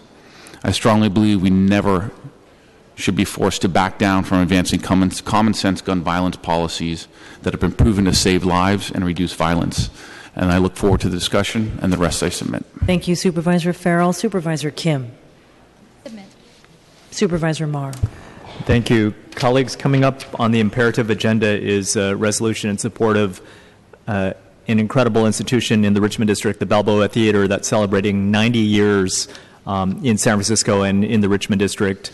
So look forward to that. But just the details are join us for the Balboa Theater's 90th birthday bash on Sunday, this coming Sunday, March 6th at 7 p.m. They're showing a film from the 1920s. It's hosted by Gary Meyer, who ran the theater for many, many years, with magic and music and a lot of other stuff going on. But please join us. For more information, cinemasf.org for more information. Also, for other history buffs, the Western Neighborhoods Project, based in the Richmond District, is participating in the San Francisco History Days this Saturday and Sunday, March 5th and 6th. I should say that the Western Neighborhoods Project has worked with a number of other organizations, from the Internet Archives, which is also based in the Richmond District, to San Francisco Heritage and many others, along with our Office of Workforce and Economic Development, to organize this event at the Old Mint on Mission Street and 5th Street. They are also looking at developing programs called Reframing the Archive from Preservation to Community Engagement, presented by the Freedom Archives that some of you may know of, and the LGBT, or the Gay, Lesbian, Bisexual, Transgender Historical Society Archives as well. At 3 p.m. on Saturday, join us in Theater 1 of the Old Mint for a slideshow of 100,000 pictures presenting open SF history. It's an open source library by the Western Neighborhoods Project online, but founders Dave Gallagher and Woody LaBounty, founders of the Western Neighborhoods Projects, along with Nicole Mendel.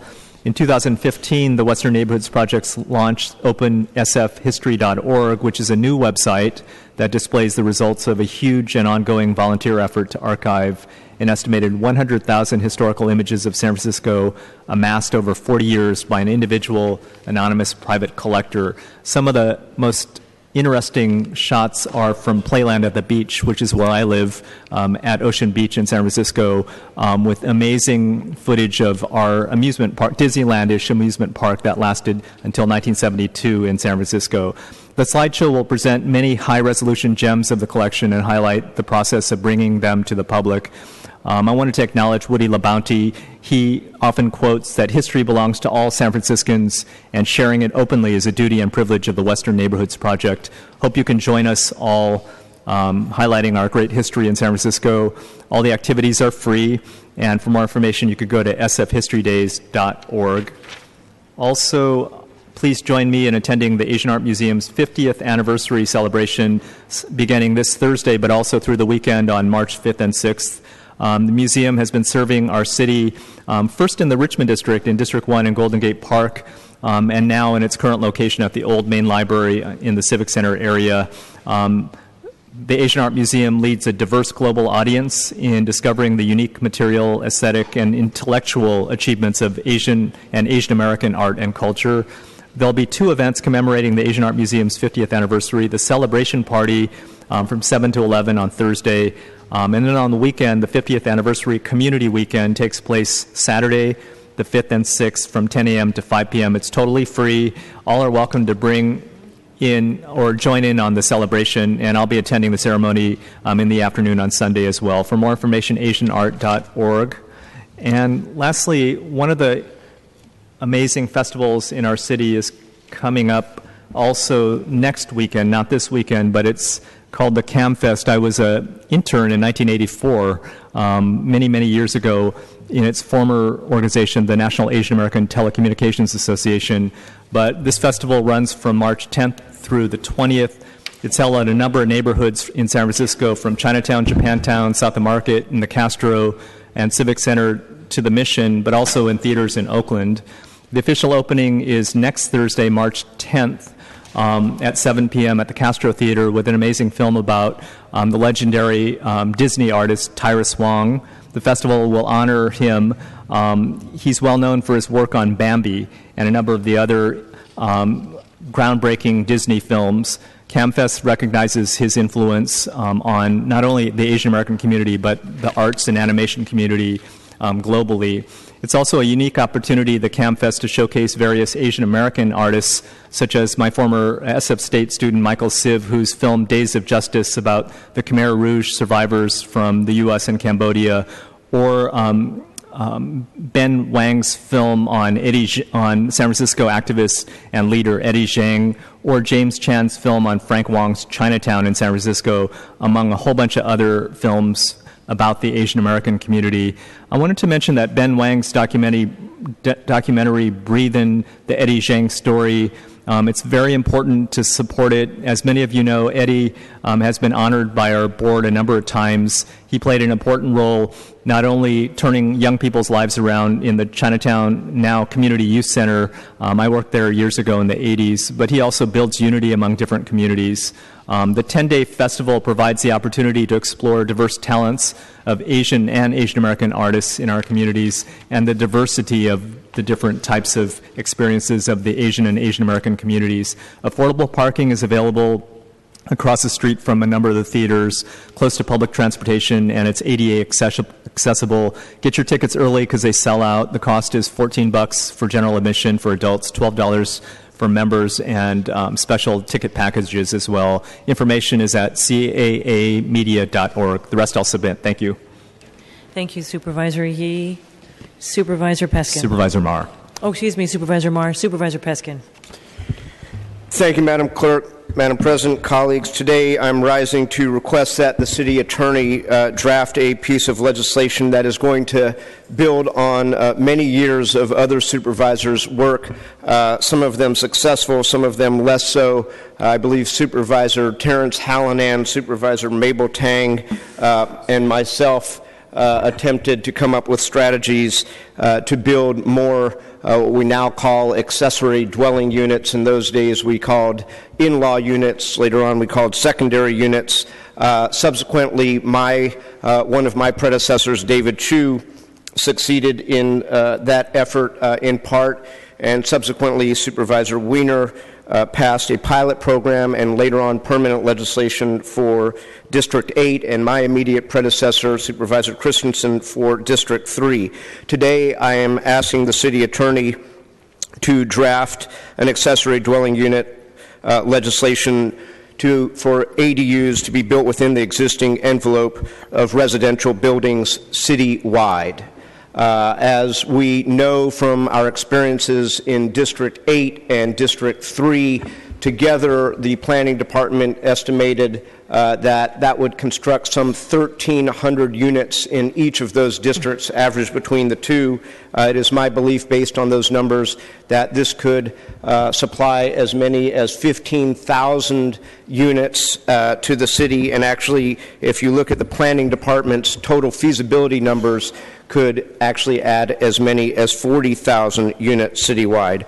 Unlike the density bonus program, we can do something without threatening existing neighborhood character, without the threat of displacement to small businesses or existing residents, all the while increasing the amount of existing rent-controlled housing.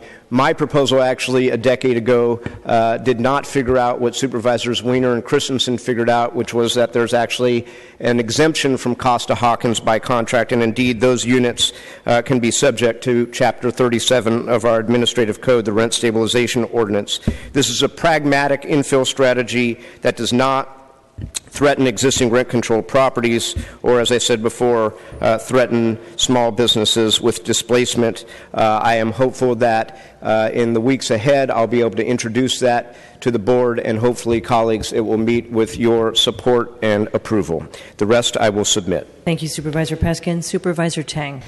Thank you very much. As my colleagues had mentioned earlier, today I am introducing a resolution in partnership with Supervisors Scott Wiener, Norman Yee, London Breed, Mark Farrell, David Campos, John Avalos, and Malia Cohen. And together we are stating our formal opposition to GGNRA's proposed dog management rule, which will indeed significantly reduce the amount of areas where our city residents and visitors can go with their dogs, whether it's on or off leash. Just for example, as proposed along Ocean Beach, about 75% of Ocean Beach, which all of that portion bordering District 4, would be off limits to dogs, whether on leash or off leash. Other areas that are impacted include Fort Funston, Sutro Heights Park, Chrissy Field, Land's End, and so forth. And I just think that for an agency whose original mission was to seek to provide, other areas, more open space available for the broader segment of our public, that they would actually come down with a proposal such as this. So it is truly alarming, and as Supervisor Wiener had mentioned, not just San Francisco, but Marin County, San Mateo County Board of Supervisors have time and time again throughout the past several years expressed their extreme opposition to this proposal, in addition to about 8,000 members of the public who also expressed their dissatisfaction. So although there is a public comment period that will be open until about May of this year, I certainly hope that GGNRA will take our comments into serious consideration, given their original charge and mission for why they're in existence in the first place. And really understanding truly that this will also impact those without dogs in their family, because more people will be forced to go to other parks in our city run by our Recreation and Parks Department. So I do want to thank everyone who's come out and spoken on this, including Save Our Recreation, SF Dog, even our Director of Animal Care and Control, and our SPCA in San Francisco. And again, just wanting to send a strong message to GGNRA to really listen to all of the public feedback, and including our congressional members, Nancy Pelosi and Jackie Spears' office, who have made statements about this as well. With that, I submit. Thank you, Supervisor Tang. Madam President, Supervisor Avalos has submitted, so I'll hand the chamber back to you. Okay, so with that, we will return to item number 13, and I will call on Supervisor Avalos. We've already accepted the amendment, so I'm saying no. No, I was talking about an amendment with the city attorney, and I am not going to do, but we did accept the amendment with the technical changes from the city attorney, and now willing to roll the dice and vote.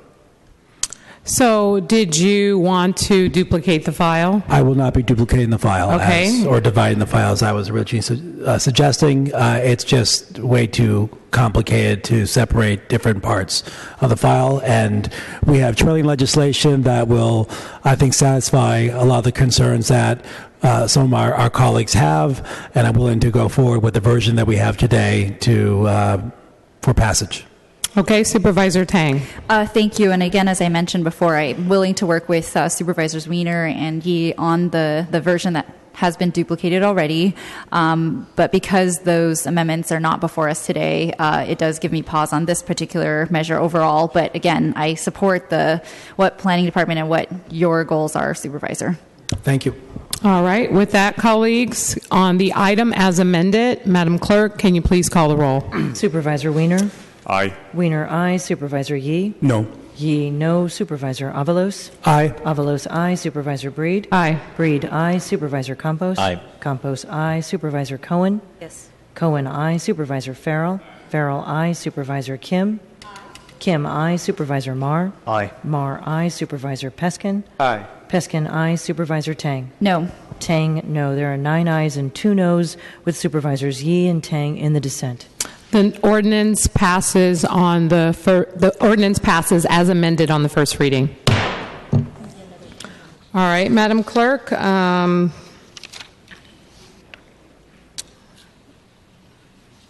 Unfortunately, we can't call item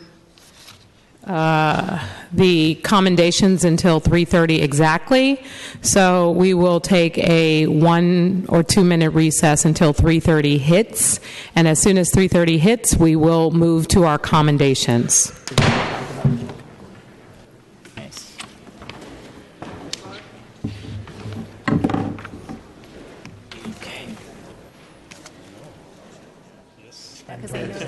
Right. Yeah. For removal of illegal, for legalizing.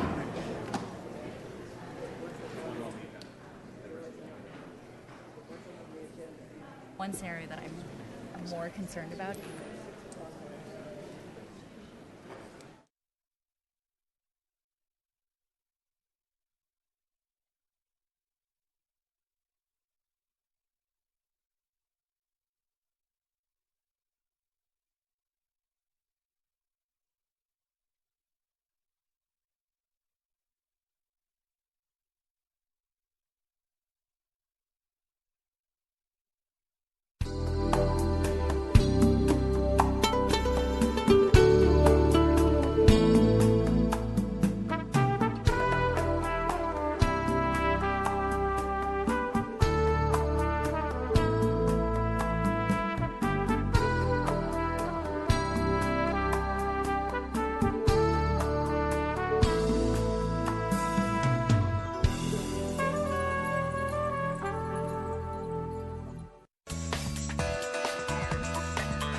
SF.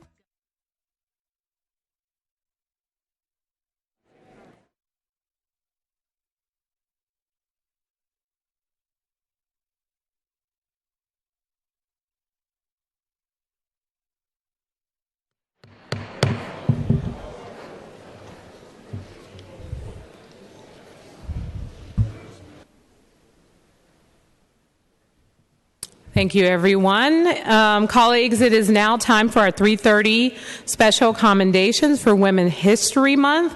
I'm extremely pleased to be part of the celebration of Women's History Month and to recognize so many amazing women for their efforts and hard work here in the city and county of San Francisco. Each year, this is a time to appreciate and celebrate the contributions of women in our communities who are courageous leaders working to improve the quality of life for all San Franciscans.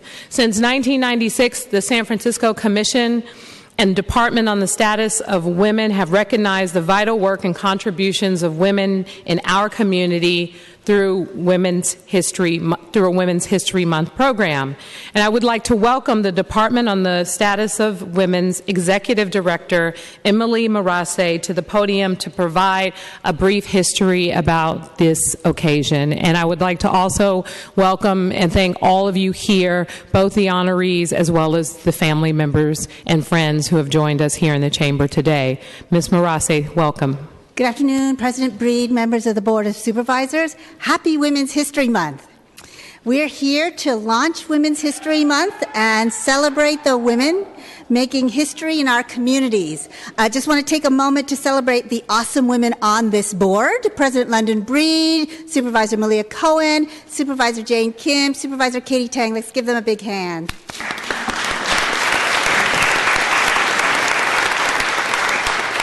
The national theme for the 2016 Women's History Month is working to form a more perfect union, honoring women in public service and government. This year, we mark the 96th year of a woman's right to vote, 52 years since the Civil Rights Act,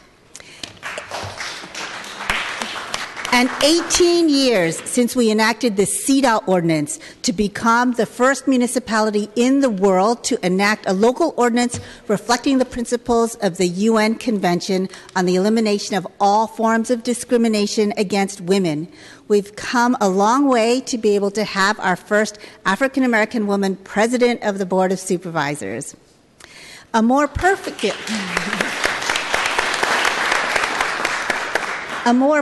union begins with community advocates, and today you will be highlighting some of the finest working right here in San Francisco. Now I return the proceedings back to President Breed and members of the Board of Supervisors so that you may introduce your honorees. Thank you very much. Thank you, Ms. Marase, and thank you for being here. And just a quick correction, Doris Ward was the first African-American woman to serve as president of the board, and I stand on her shoulders, so it's really an honor to follow in her footsteps as the second African-American woman to serve as the board president. And before we begin our commendations, I'd just like to remind my colleagues that you have 5 minutes each, and so if you could keep your remarks to a minimum so that your honorees can have more time, because sometimes my colleagues are very wordy and the honorees don't get the opportunity that they deserve to say as much as we want to hear. And so with that, colleagues, you will all have 5 minutes each, and I'm looking forward to hearing about some of the amazing women we have in the chamber today. We will be going in the order of roll call, and so with that, the first person up is Supervisor Scott Wiener. Thank you, Madam President, and I know you're not referring to me, right? No. Don't answer that. If you feel guilty, maybe. I want to thank all of the amazing women who we're honoring today, and all of the amazing women who are not being honored today, but who make our city work and the amazing place it is. Colleagues, today I have the privilege of honoring Yana Sachs for Women's History Month, who I hope is in the chambers right now, and who can come on up.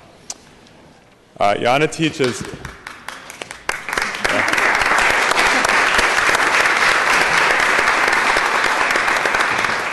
Welcome. Yana teaches 7th grade math and STEM education at James Lick Middle School in the district that I have the honor of representing, District 8. She came to San Francisco from Texas as a graduate of the University of Texas at Austin, where she earned a Bachelor of Science in Mathematics. Yana earned her Master of Arts in Education at the University of San Francisco, and prior to coming to San Francisco, she taught English for a year in Thailand. She briefly worked in the private sector as an actuarial consultant in Dallas for about 5 years. She loves outdoor activities like hiking, rock climbing, and wants to travel and visit all the national parks that she possibly can. That's a great goal. With regard to STEM education, her curriculum and activities engage her students on a daily basis and provide great opportunities for students to explore the field of science, technology, engineering, and mathematics. One significant project her students do is to plan the construction of a bridge. Her class is the only middle school participant at the Engineers Alliance for the Arts competition that's annually held at the PG&E Conference Center, where her middle school students compete against high schoolers. In addition, she's currently working on a greening project where she's collaborating with other 7th grade math and science teachers to implement a grant in providing green spaces around school campuses. Colleagues, we know that STEM education is essential to preparing our young people for the 21st century economy. In San Francisco, we are generating enormous numbers of math and science jobs in healthcare and technology and biotechnology, and we want our own children to be competitive for those jobs. So thank you for your service, and I am thrilled to be honoring you today. Thank you.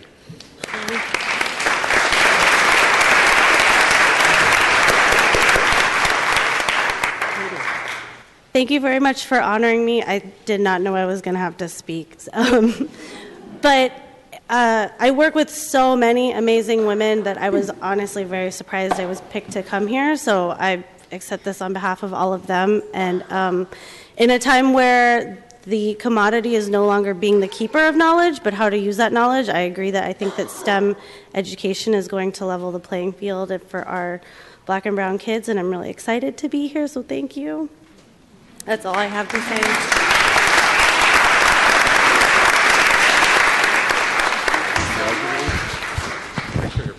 Oh, thank you.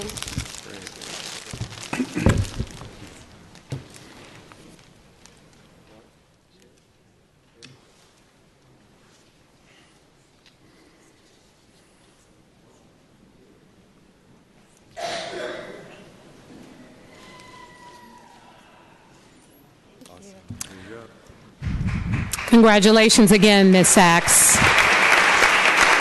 And with that, I'd like to recognize our colleague from District 7, Supervisor Norman Yee. Thank you, President Bree. Congratulations to all the honorees today.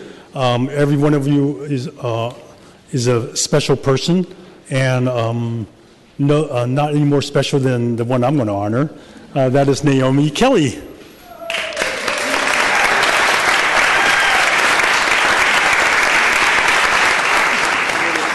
Naomi Kelly is actually the first woman and first African American to serve as a city administrator, nominated by Mayor Lee and confirmed by the Board of Supervisors. Ms. Kelly manages 25, not just one or two, but 25 city agencies and over 2,600 city employees. You know, what makes it so special for me is, like myself, she's a native San Franciscan, yes.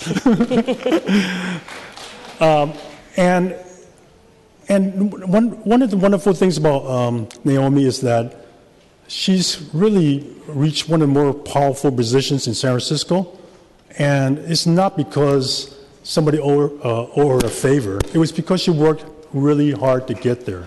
She spent 17 years of her life moving up to her position at different capacities in the city.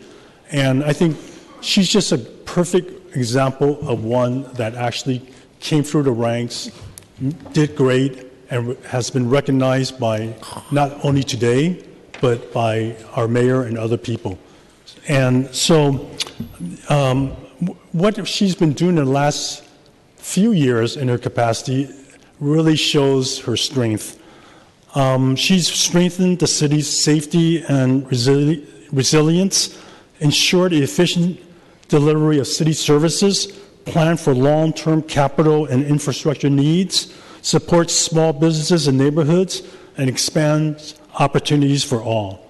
She has led critical initiatives, including a very difficult situation, a re-envisioning of the San Francisco public housing system, implementing local hire laws and local business enterprise reforms. And she's been leading the same-sex marriages at City Hall, celebrating the City Hall centennial, and bringing community revitalization in mid-market. It sounds like about 10 people's worth of work, and that's how much she's appreciated in terms of what she does here in the city. So I'd like to, at this point, turn it over to the greatest, most powerful woman in City Hall, Naomi Kelly. I don't know about that. Before we turn it over to our city administrator, President Free,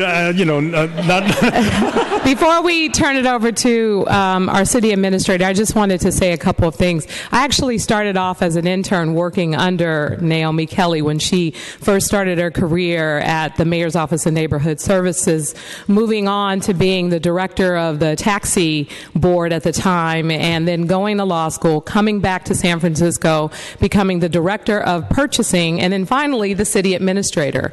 Her knowledge and understanding of the city and county of San Francisco, how it works and how departments work here in the city, and her ability to manage all of them now as a city administrator clearly makes sense. She has done San Francisco proud. I know her mom is here beaming with pride. Miss Little, thank you for being here. And just stand up and wave, because you're the reason why it's all happening for her. Her rock, her... And as someone who came up under Ms. Kelly, I've learned a lot from her. I've watched her fight hard battles over the years and deal with a lot of challenges and just do it with style and grace. And so on behalf of the city and county of San Francisco, congratulations. And now you have the floor. I just want to add one thing, Madam President. Supervisor Peskin. Which is the only thing that Supervisor Yee neglected to say, was that she also runs the Public Utilities Commission. Oh, yeah. He's famous by anyway. Thank you, Supervisor Peskin. I may not be able to go home tonight because you'll think that I paid you to say that. Supervisor Yee, thank you so much for this great honor. As you can see, my family's here today, and they're very proud, and they thank you for nominating me for Women's History Month. Thank you, Board of Supervisors. What was neglected to say is that I am here also because of you. I am confirmed by this Board of Supervisors, and each and every one of you I have worked with, and I've enjoyed working with each and every one of you, and continue to look forward to that. From, as he was talking about the different policies, working with Supervisor Avalos on local hire, working with Supervisor Campos on municipal ID cards, working with Supervisor Kim on all the different community benefits agreements with the mid-market payroll tax exemption, and working through making sure that the folks in the Tenderloin and Central Market receive the benefits of it. Supervisor Peskin, I can't tell you how much I learned from you in my years as city purchaser, and just parliamentary procedure and how to just good government, how to keep the government running. And Supervisor Breed and Cohen, I can't tell you, and Supervisor Tang and Kim, I dare not say that I'm the most powerful woman in San Francisco, because you women are just phenomenal, and I enjoy working with each and every one of you, and you are the powerhouse of this Board of Supervisors. And Supervisor Marr, again, I work, and Supervisor Wiener, work with all of you on a regular basis. I want to just quickly say that I have the honor of working with Mayor Lee and Mayor Libby Schaff out of Oakland to put on a Women's Summit that will be happening June 21st. And I'm working with Dr. Marassi and the Commission on the Status of Women to put on and talk about issues where this Board of Supervisors are the leader in those conversations. Everything from our minimum wage ordinance, our paid sick leave, our parental leave, all of this where you are the leaders in the national forefront, and how how we take care of women who are primarily poor, people of color, and those policies that come out of this board is the White House is watching that, and we want to, again, promote that on a national scene, and not just all of our great legislation that comes out of here, but also talk about possibly kickstarting universal child care. As we've already done great in preschool for all, but what about all those moms who want to get back into the workforce and they can't afford child care, and can we start those conversations? And so I'm looking forward to working with all of you on those issues. I want to get a shout out. As you saw, my mom is here, but also my dad, William Little, is here, and he has been a great rock in just advice on how to handle just very difficult conversations, and his advice throughout the years has been tremendous. My godparents are here. I want to give a shout out to all my PUC family that are here in the all the AGMs. And most importantly, the city administrator family that is here. I see them back there, all my deputy city administrators and everyone that supports me in the city administrator's office, and also all other friends. My best friend, my fourth grade teacher, are all here. So thank you again. Thank you again. And shout out to all the teachers who are getting awarded today and all the other honorees. Thank you.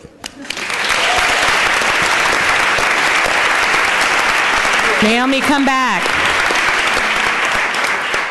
Sorry I missed you, Mr. Little and Mr. Kelly. We all know who's the most important person in the family, right? Moms. Mom, I want you too. I remember her from the wedding.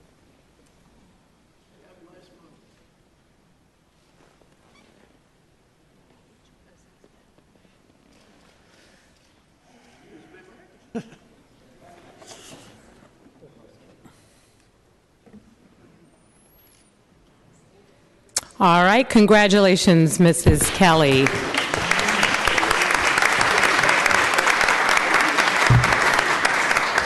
With that, I'd like to recognize Supervisor John Avalos from District 11.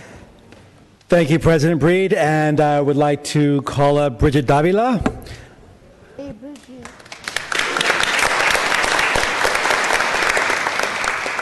So I rise to honor Bridget Davila, who is a District 11 resident and also was just recently in 2014 elected to the City College Board of Trustees. Bridget has been someone who has been very, very actively involved in politics and in education, and I'm not sure where she's had the greater impact. Probably the more fruitful impact has been on education. She herself has been a product of a family that, despite parents who did not have a lot of formal education, valued education so much that they worked to ensure that she would have a very formal and formative education experience. She got her undergraduate degree, her BA in rhetoric from UC Berkeley, and she went on to get her law degree from the same place as well. She is now a teacher, professor in the College of Ethnic Studies at San Francisco State University, and I have had the honor several times of going to her class to be part of her instruction, and it's just really great to see her in action and to see just how inquisitive her students are and what a great role model she is as a Latina educator at the school district or at San Francisco State University, my alma mater. So Bridget has also been instrumental leader in District 11 and in the Latino Democratic clubs, where the District 11 Democratic Club, to her great effort, was able to actually invigorate a whole level of participation and in the club that led to incredible icons and tchotchkes and imagery that she's been able to bring in and really engaging a lot of people. I really think that's one of her strengths, is that she's able to reach out and create images that can engage people in our democratic process. I first met Bridget and Jose, her husband, Jose Torres, her husband, who's also here, at their house back in 2008 when they were working to support Barack Obama, and they were doing phone banking in their house for Barack Obama back in 2008. And from there, I believe I called Pennsylvania, and I called North Carolina. And they actually brought a lot of young people. Maybe it was your students who came and were also calling from your house as well. So their house became a very formative place for young people to learn about the democratic process, to be engaged in the voting and in the electoral process. And I owe that a lot to you in terms of your work in San Francisco and reinvigorating the Democratic clubs in the District 11 and in the Latino Democratic Club as well. So it's my great pleasure to honor you at the Board of Supervisors for Women's History Month, and someone who has used your vocation as an educator, both in education and electoral politics. And I thank you for all your great service.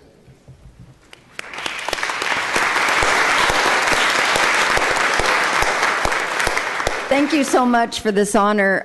This must be the fun part of your work, I'm guessing, because I'm among many notable women here, and I'm just honored to be among them. Thank you for your kind words. I do want to say that it's been a great pleasure to work with you, John, as well as the other supervisors I've worked on with community issues, Supervisor James Kim, Norman Yee, and Supervisor Campos, and Mar, my former colleague Mar, and Aaron Peskin. Thank you very much for your help with the community issues that we've been working on. I also want to thank my grandmother at this moment. My grandmother, she only had an 8th grade education, but she really instilled her love of politics and education in me. I grew up with her, with my grandparents, and they were an incredible influence. My grandma used to tell me if men had babies, abortion would be legal when I was like 10 years old. So didn't really understand it back then, but she was like an incredible influence on me, and I miss her to this day. But I also want to give a shout out, as Jana did, to the other educators that give so much of themselves every day. My San Francisco State University colleagues, they work so hard with their students to help them move into the future and prosper. My City College faculty, I know they work so hard. It was one of the hallmarks of when I was actually running for office that I would hear this over and over again, students telling me what an incredible faculty member had changed their lives. And also, directly, you may have heard of this last week, my students. I am so proud of my students when they stood up to budget cuts for the College of Ethnic Studies. I just was so amazed at their maturity, at their how they worked everything out in a calm, peaceful manner and made those demands. And I have to say that as an educator, that's when you feel like we've reached them. So I just wanted to give a shout out to people I work with and my students, because I know you're honoring me today, but really that is what counts. So thank you very much. Thank you. I hope you don't mind, but I'm going to go out on a limb and tell everyone what your favorite color is. It's red.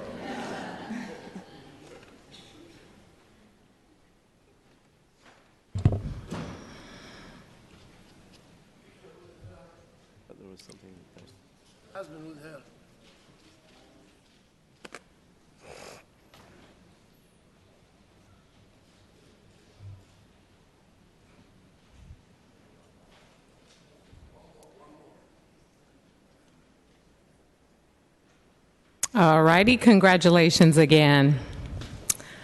All right, ladies and gentlemen, it is my turn. Colleagues, for the Women's History Month, I have the honor of recognizing Susan Strolis. Come forward, Susan.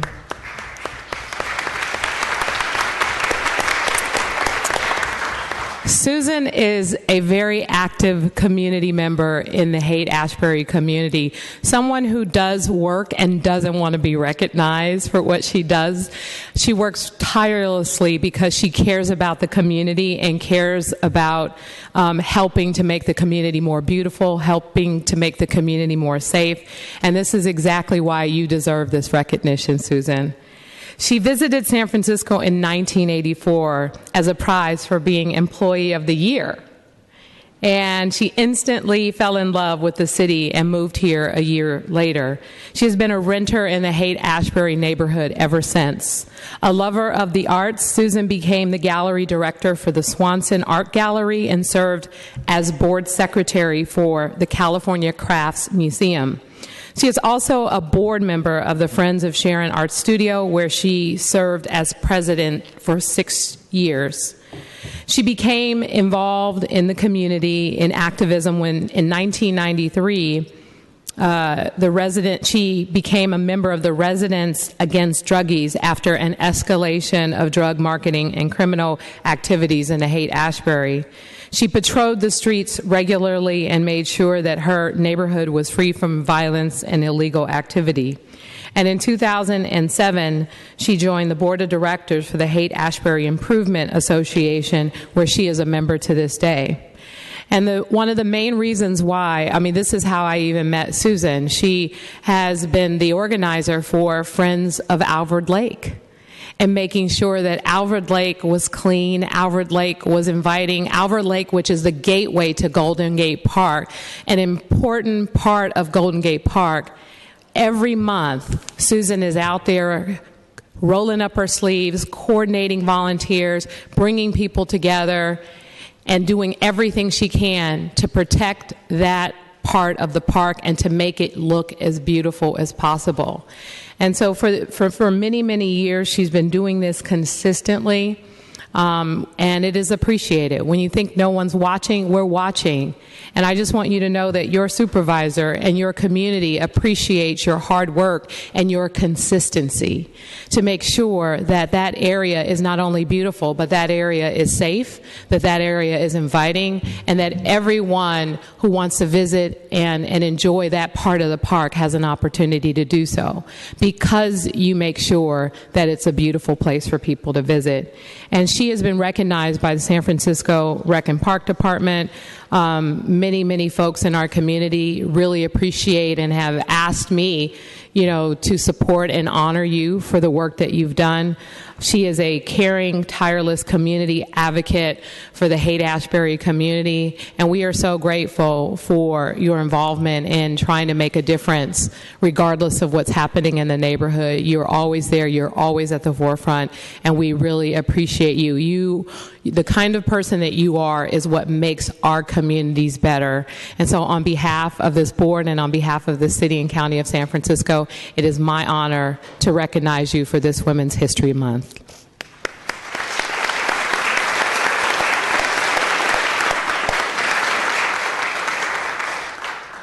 Thank you, President London Breed. I truly do appreciate this moment. And I do want to reiterate that of all the things that you say that I've been involved in, none of it is a singular effort. All of it takes the cooperation, energy, participation, and support of my neighbors and friends. The Haight-Ashbury is an amazing, amazing place to live, and there's a lot of amazing people there. And it feels awkward to be pulled out singularly because it takes many to make this thing work. A little correction, there are two other founders for the Friends of Alvord Lake, Robert Bakewell and Ted Lowenberg, another amazing neighbor of mine who came with me today to celebrate this moment. So thank you very much, and thank you all. I appreciate the honor. And thank you, Ted, for also being here.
Double duty here. Supervisor Campos. Thank you very much, Madam President. And next, it is indeed my honor to recognize just an exceptional person. And I would ask Deon Jones to come up. But I also know that she's here. She's here with her family. So, Roma, Annie, if any of you wants to join Deon, please come on up as well, because it is a family affair. God, I'll be honest with you. I've been pretty nervous about today because when you and by the way, we also have another member of the family, and in more than just one way. Former Supervisor Assembly Member Tom Amiano, who is also part of the family, is here.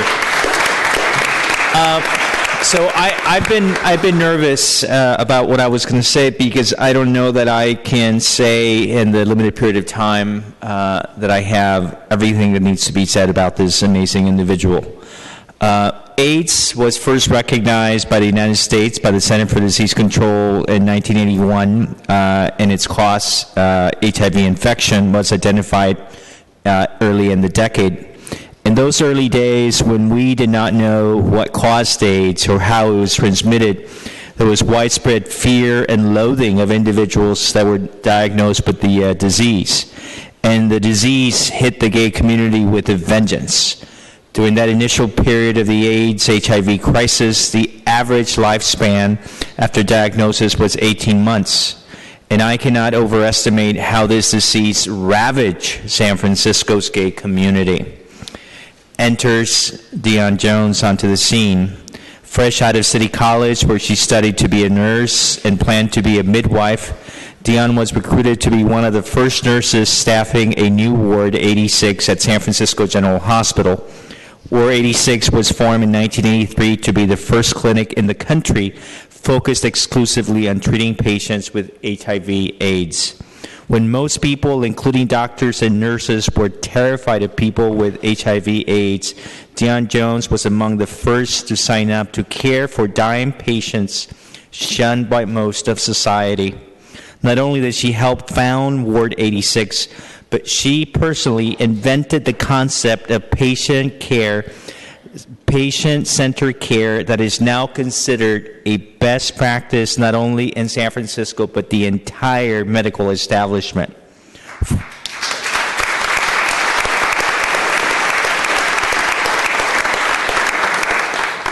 For Ward 86 patients, patient-centered care meant suspending the concept of visiting hours and expanding the notion of family so that all loved ones could visit that patient.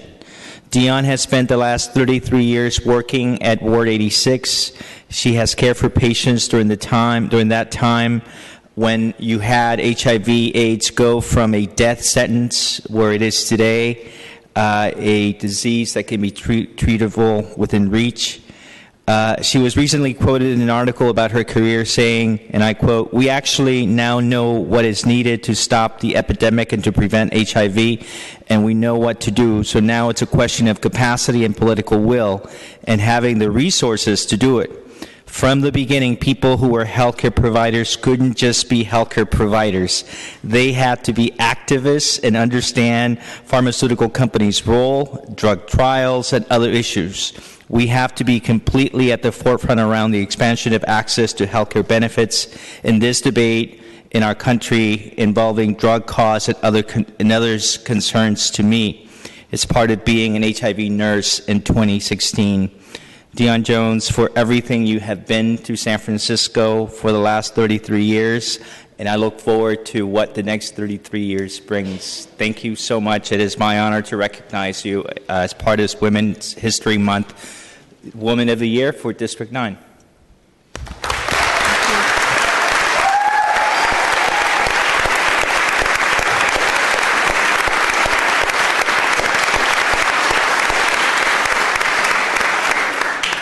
Thank you, Supervisor Campos, honorable supervisors, Madam Clerk, my family, friends, and colleagues who are here. Thank you so much for this honor.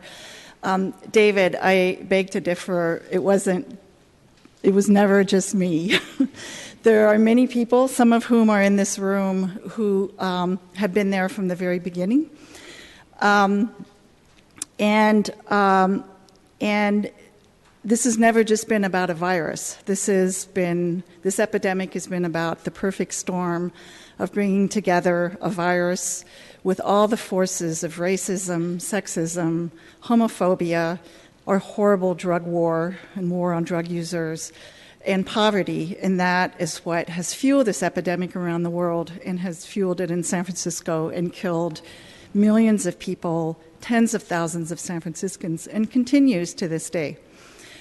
Your leadership, your predecessors, and your leadership is key, has been key to all of the progress that we've made over the last we are in the 35th year of this epidemic, and will continue to be absolutely critical. My hospital, your hospital, San Francisco General Hospital, has been really key in this epidemic. We continue, and this health department in the city continues to point the way about how we're going to get to zero, how we're going to end this epidemic. And I thank you all your predecessors, and all of you for all of the political muscle, political will, the willingness to fight it out, to disagree, and to come up with always figuring out what is the right thing to do at any given point in time in this epidemic, and make sure that everyone gets access to that highest standard of care. I want to thank my family, because they've had to put up with my work for all these years. Two of my granddaughters are here, Rio and Havana Mia, my partner Roma, my daughter Annie, and many of my colleagues from San Francisco General. Thank you very much.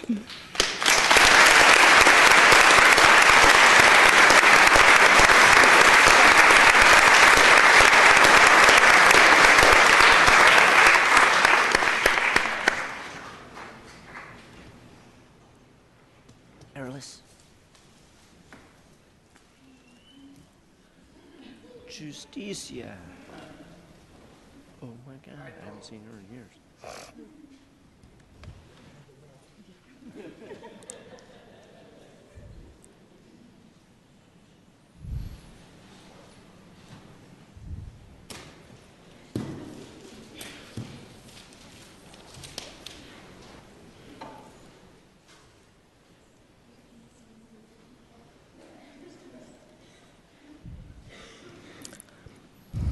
Congratulations again, Ms. Jones.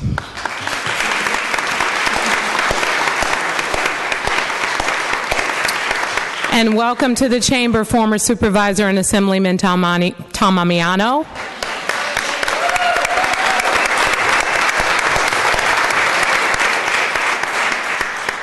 And I also would like to give my friend a shout out, the partner of Ms. Jones, Roma Guy. Thank you all for being here. Hey, Roma.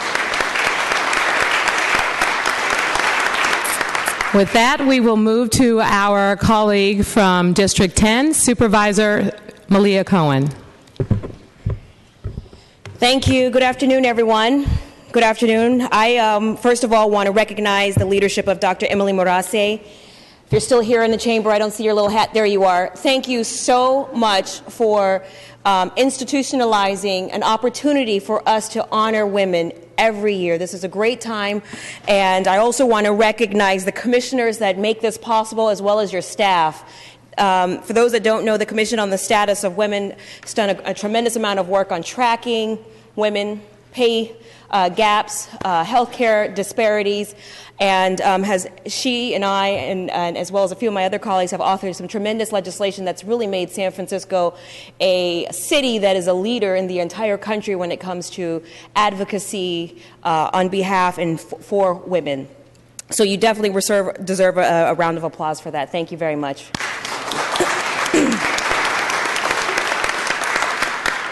And today, I'm very honored to be able to present to you Raffaella Nicolosi.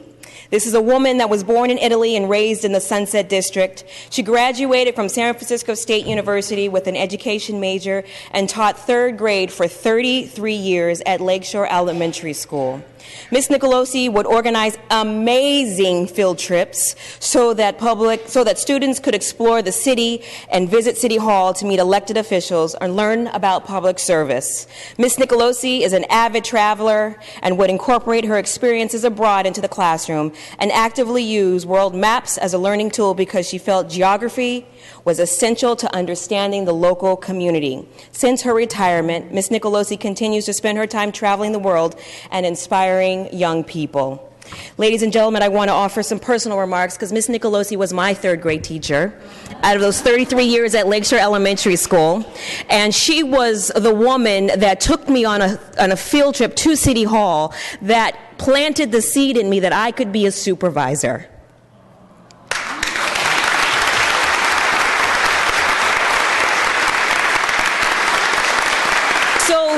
I have to tell you, it is with great privilege to be able to present this award to her. She was one of the people that I think about often when I'm in this chamber. When I stood in this chamber right where we are today and I took the oath, I remember thinking about her and our tour. And it was that tour where we met then Dianne Feinstein, who spoke about the importance of public service. And it was that moment, that and also the stairs of the rotunda, that I decided that I wanted to dedicate my life to public service, and here I am today, and it was because of a thoughtful and courageous and dedicated public school teacher, Ms. Nicolosi.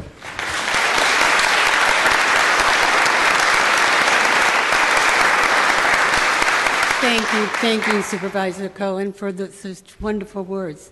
This is an incredible surprise and honor, not only to be nominated, but to be included among these vibrant young women that are really doing something to make a difference in our city. It's truly humbling for me. You know, the greatest joys of teaching is to make a difference in the lives of your children. In the life of your students, I should say. But to find out 30 years later that I did indeed make a difference, well, for lack of a better word, that's awesome.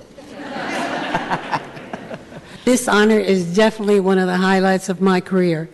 To be nominated by this young, beautiful, accomplished, and empowered kick-ass woman who was in my third grade class in 1986.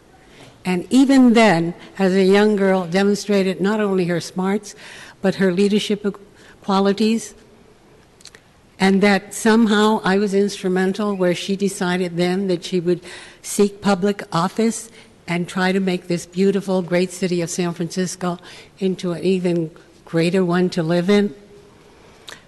That is so rewarding and something that I remember and cherish for the rest of my life. I don't really know what I did or even if I deserve this honor, but I'm not giving it back. Ladies and gentlemen,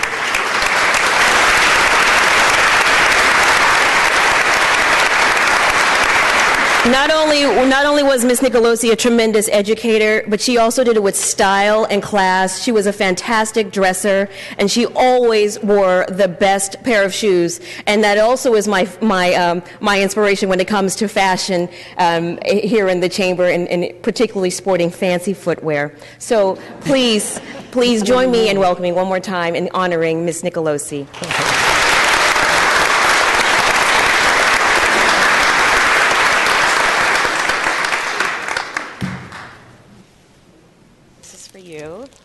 For everything. Thank you. It's so good to see you. Thank you. Pictures and frame this.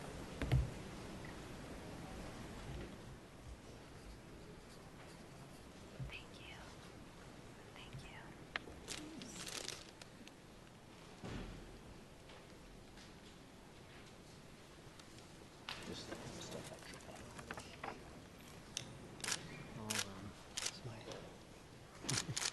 Thank you so much. Thank you. Congratulations again. That was just the cutest.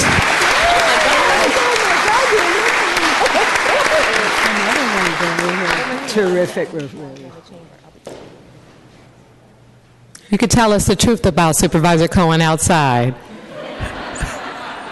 Thank you for being here today. And with that, I'd like to acknowledge our colleague from District 2, Supervisor Mark Farrell.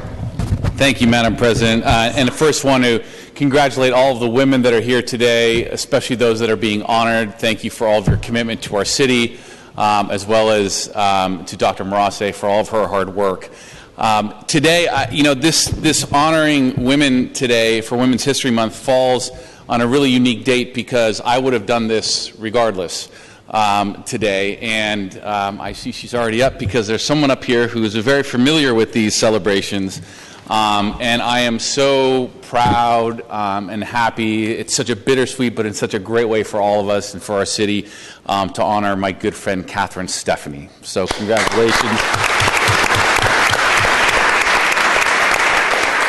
So I will note in the program it says that Catherine Stephanie is a legislative aide to Supervisor Mark Farrell. Well, that was the case until 4:30 yesterday when Catherine was sworn in as San Francisco City and County's new county clerk.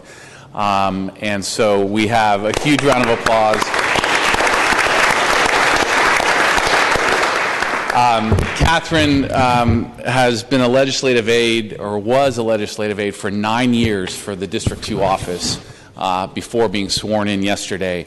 She spent 4 years working for my predecessor, Supervisor Michaela Alioto-Pierre, 5 years in my office, and I couldn't think of a better person to take on the role of county clerk and really to do us all proud in the city and county of San Francisco. Catherine, Dominic and Gigi, her children are here, and her family, her entire family was here yesterday when she was sworn in. Catherine and her family have become, obviously work colleagues, but more than anything, friends, and I'm so happy for all that's going on now in her life. Just to give you a bit of background and why, we all think so highly of Catherine. She has her undergrad from St. Mary's, a JD, so a law degree, and her LLM from the University of the Pacific Law School. Catherine started a career as a prosecutor over in the East Bay in the district attorney's office. She worked in government for Cindy Chavez down in San Jose, then came up. She was actually started a TV show and was the host of a TV show, a live call-in TV show for a while as well. So TV show host is part of that. See, Gigi, you didn't know that, did you, about your mom? That was before you were born. But then worked for Michaela beforehand and then for my office for the past 5 years. She has an amazing husband, Chris. They've lived in Cow Hollow inside of District 2 for a number of years, I think close to 10 years right now. Obviously an amazing mom, a triathlete, does so much around Moms Demand Action for really promoting gun safety laws in our country here locally. I think more than anything, Catherine as a legislative aide, we are all so blessed by people that work for us inside of City Hall. Catherine has been our liaison to the community. I can't think of anyone that the residents, the neighborhood leaders, the merchants inside of District 2 love more than anything, certainly more than me, and that's Catherine.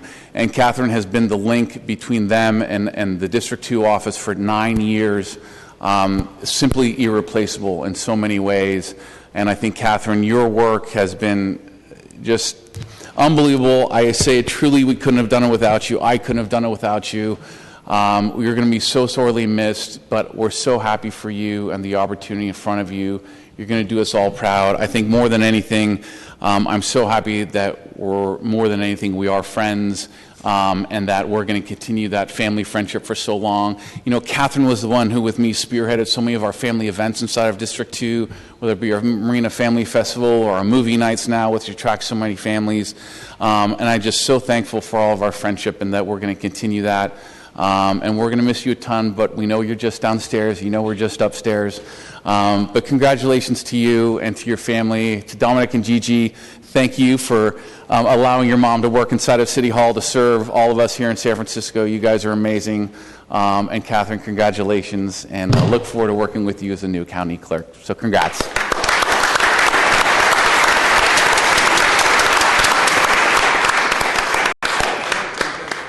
Thank you, Supervisor Farrell. It's really nice to be honored today. I like to tell everyone I was born at St. Luke's Hospital, and then at 6 weeks old, my parents took me out of San Francisco without my consent, and I was raised in Merced, California. But I was raised in an Italian Catholic family, and my Nana and Poppy had 3 pictures prominently displayed on the wall: Mary and Jesus, the Pope, and then President Kennedy, our Catholic president. And my dad was always inspired by John F. Kennedy's speech, "Ask not what your country can do for you, but what you can do for your country," and volunteered for Vietnam.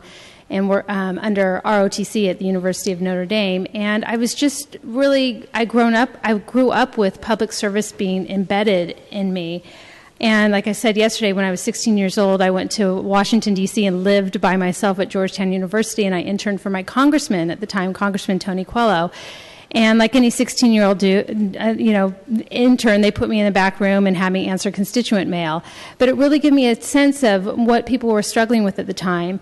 And when I saw an elderly couple come to visit Congressman Tony Coelho, and they didn't have an appointment, but he happened to be there, and he was very gracious. He came out, and they expressed gratitude like I had never seen before. And I knew in that moment that that's what public service was about, and that was what I wanted to do. I wanted to help people. It was very basic. And then I went to law school because I thought, like anyone, if you want to be a politician, you need to go to law school. I've later learned that's probably not always true. And, I did start my career as a prosecutor in Contra Costa County. And one of my greatest joys was, to go up to court and say, "Catherine Stephanie, Your Honor, for the people." I absolutely loved that.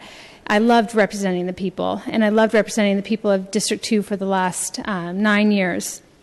Well, working as for the representative. I'm clear on where my spot was, don't worry.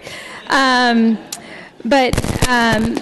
went back to law school to get after practicing for about 10 years, I went back to get my LLM, which is just someone who's a glutton for punishment wants another degree, but it's a Master of Laws, and I got it in Government and Public Policy. And I went back to public service, and then eventually landed here at the board, working for you, and then, as you said, Supervisor Alioto-Peer.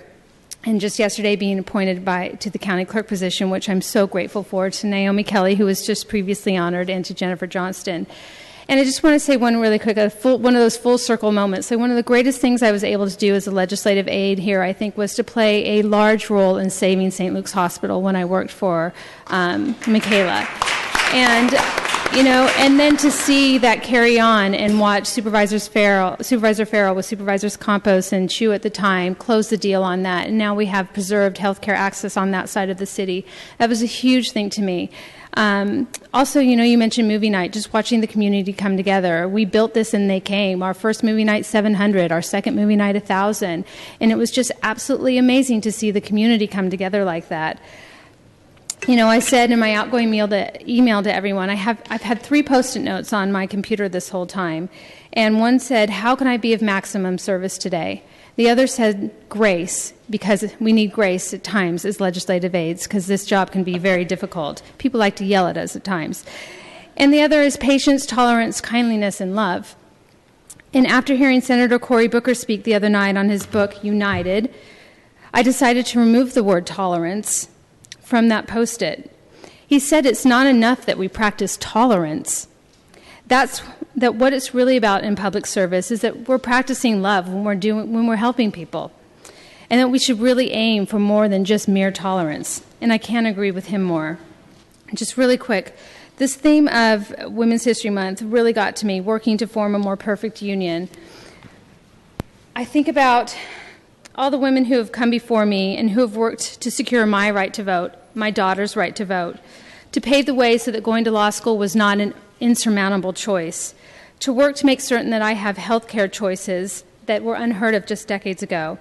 I think about the women and the mothers who've seen injustice in society and try to fix it, like Mothers Against Drunk Driving did to dramatically change American attitudes towards drinking and driving, saving thousands of lives in the process. And I think about the mothers that I work with in my volunteer capacity with Moms Demand Action for Gun Sense in America, mothers who refuse to accept the gun lobby's vision for our country. I'm honored to fight with them as we work to change the gun culture in our country so that we no longer have to suffer the 88 American lives that are lost every day to gun violence.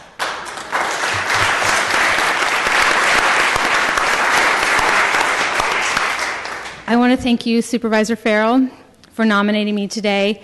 You mean the world to me. It was just such a gift to work for you these past 4 years. You supported me as a working mother. You don't just talk the talk, you actually walk the walk, and you made it clear that showing up for my children didn't mean I wasn't showing up for you. And I thank you for that. I want to thank my colleagues, Margot and Jess, who are like family to me. It's bittersweet leaving all of you. I want to thank everyone on the board here. I absolutely loved working for the Board of Supervisors. I want to thank my Emerge sisters, President Breed, and Supervisor Cohen, who's my mentor in Emerge. Emerge trains Democratic women to run for office. We need more women in office. And I want to thank all of you for your public service, and I look forward to representing our magical city as your county clerk. Thank you.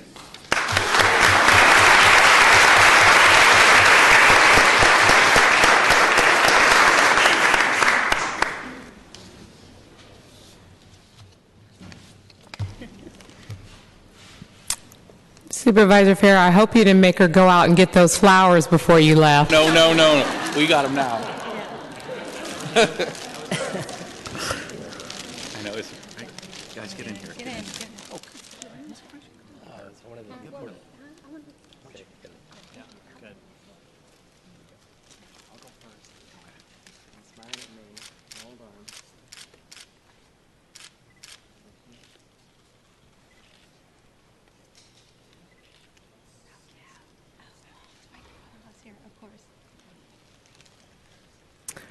Congratulations, Catherine, on your new position. I know you'll do us proud.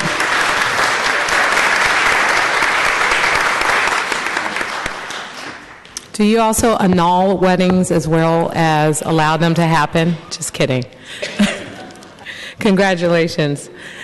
Now I'd like to recognize our colleagues from District 6, Supervisor Jane Kim.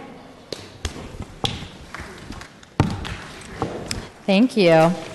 Well, I would like to bring up these two amazing women who I've actually known of since a very young age and have looked up to their work in advancing our civil rights and, of course, being leaders in San Francisco and our Asian American community, retired judges Lillian Singh and Julie Tang.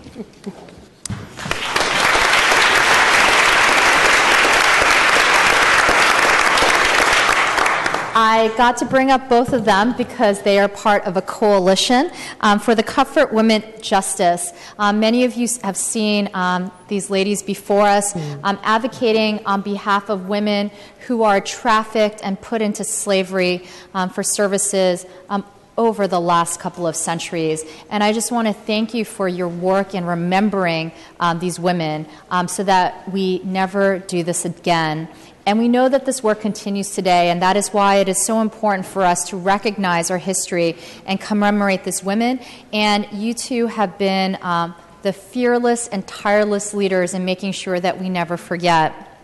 But beyond the work that many of you know of these judges before this Board of Supervisors, you may not know as much about the immense other sides of their lives as well. Judge Singh is a tireless and passionate advocate in our justice system. She is the first Asian American female judge in Northern California, one of the founders of the civil rights organization Chinese for Affirmative Action, one of the founders of the Asian American Bar Association, the founder of the Rape of Nanking Redress Coalition, which she still leads today with her fellow warrior, Judge Tang. And her law degree came after a master's degree in social work for Columbia and her psychology degree from Occidental. In fact, I personally got to see her use these skill set when I externed at the Juvenile Justice Department in the Public Defender's Office and got to see how she was not only a meter of justice, but also provided counsel to the youth and the families that came before her, providing so much more than just what our normal judges would provide in the juvenile justice system. She also used her leadership to institute a children's waiting room in our courthouse and the successful and award-winning drug court. What is also perhaps a little less known is that before all of this, she had her own law practice, and she helped to defeat the 1979 Briggs Initiative, which would have banned any teachers who identified as LGBT from teaching in our public schools. She was also one of the 5 city officials chosen to speak at the first candlelight vigil marking the 1-year anniversary of Supervisor Harvey Milk's assassination. Judge Tang is also a well-known architect of the San Francisco Superior Court's first domestic violence court, where her innovations remain in place today. She has fought for advances that ensures equity of resources and access to justice for everyone, including advocating for state legislation that would ensure interpreters on demand in California's civil courts. And her work is not just limited here in this country in the U.S., but has extended to China as well, especially on the topic of how to reform the justice system to promote rehabilitation of youth offenders. As a district attorney here in San Francisco, she broached the concept of restorative justice before that was even a term, advancing the idea of a justice system and a process that can truly uplift us while respecting victims of crime. But these accomplishments and achievements are the ones that everyone may know. Lesser known is the true legacy that these two women have provided, and that is their mentorship of so many younger women below them. And I just want to thank you so much for leading the way, allowing women like me to be able to be public servants and leaders here in the city and county of San Francisco. I know it is only possible for me to be able to serve because of the groundbreaking work that you did to continue to crack that ceiling. Thank you. Thank you.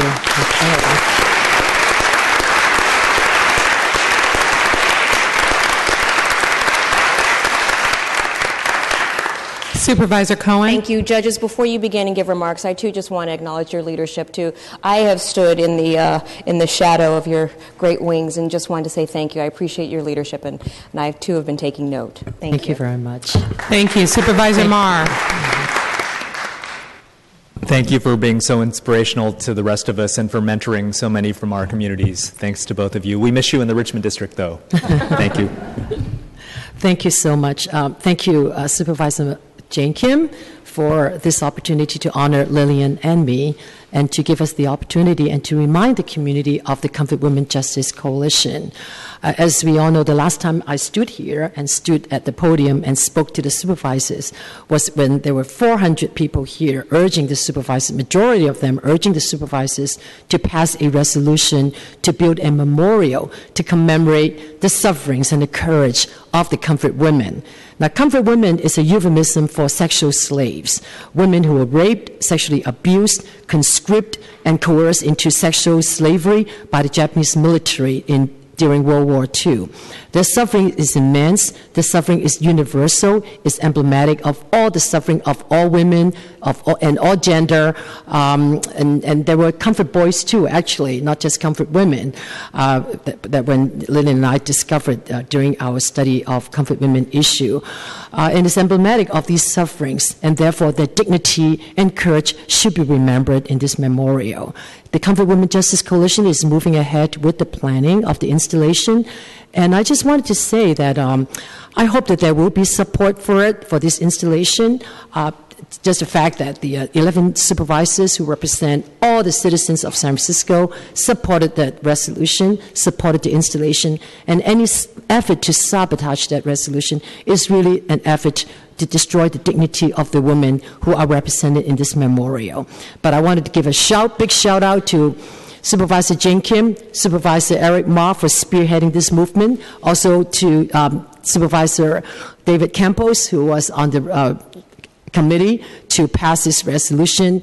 You really made such an honest attempt to address the audience. You were really brave, and thank you, and shout out to all the supervisors who make the resolution happen, because we're going to rely on you and lean on you to continue to make the installation a reality for all women whose suffering must be remembered.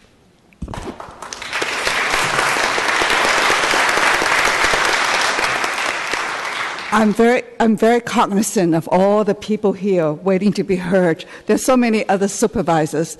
I just want to say that when I first came to San Francisco in the 80s, there were no women supervisors sitting here. When I first came and became active in San Francisco, we didn't have any Asian Americans sitting in this chamber. When I first came to San Francisco, things were very, very different. There's no such thing as honoring women, honoring the people who have worked hard to serve the public. The time has changed. We live in a different world, and together we can fight for a better world. You know, George Santayana said, "Those who cannot remember the past are condemned to repeat it." We must remember the past, the sufferings of our forefathers and foremothers, foresisters and forebrothers, so that we can become united together, have a better world. I will not repeat what my sister has already said. The reason we honor together is because we joined at the hip, you know. People can't tell us apart. But I'm grateful to be honored by Supervisor Kim and Malia Cohen. Thank you for your kind words. And Katie, and Linda Breed, I'm so happy to see women on this esteemed Board of Supervisors and this chambers. And Eric Ma, I just love you so much. You speak from your heart, and I thank you very much for your compassion and your passion.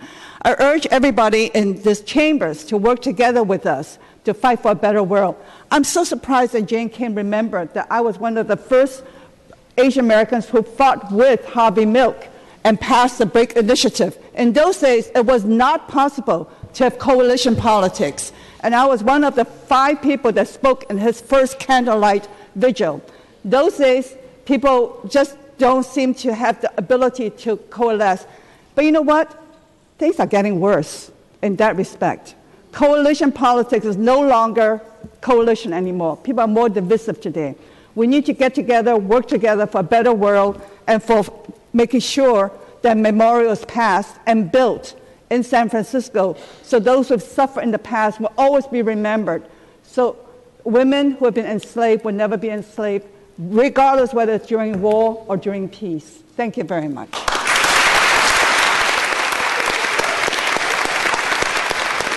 I'm sorry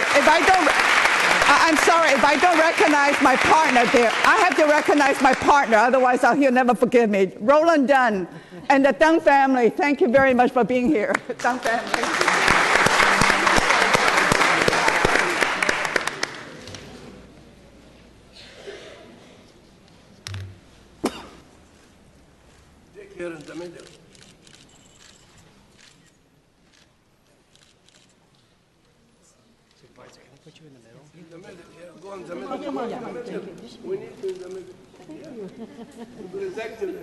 Thank you.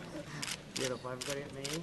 Thank you. And one more here. And everybody else. God bless all of you guys. We love you. All right, now that the paparazzi is done, congratulations, ladies, and thank you for all of your hard work. Supervisor Marr. Thank you. I wanted to first thank Dr. Marase and the Commission on the Status of Women, President Shorter and others. Also for the Friends of the Commission on the Status of Women, President Marjan Fillauer and the Friends for sponsoring the reception that's happening afterwards as well. Could Linda Murley from the Richmond Senior Center please come forward, and anyone else that's here from the Senior Center. It's my honor to acknowledge an amazing person with a huge heart that's given so much to the Richmond District over 6 years. I'm talking about Linda Murley, the director of the Richmond Senior Center, who most recently has stepped down and started yesterday at the Department of Aging and Adult Services. For District 1, the Richmond District, I'm respectfully honoring a woman who's greatly inspired me as she's led the Richmond Senior Center, the 400-plus person senior center that nurtures new leaders, that builds unity across cultures, and fights for adequate funding for seniors and people with disabilities in our community in the Richmond, but also citywide. Going to the Richmond Center feels like home, and I think Clifford Louie said it best, one of the senior leaders, that it's his second home. But many people acknowledge the amazing wraparound art services, other aging in place programs, the community kitchens, cooking together and eating together. It's not just like any senior center, it's a second home for many of us. And when I'm there, I feel just welcomed like my home as well. I wanted to say for the many isolated and lonely seniors, the Richmond Senior Center is an amazing place that's home to many of us. Linda Murley, born in Los Angeles, has lived in San Francisco for nearly 4 decades. She's dedicated her life to helping people.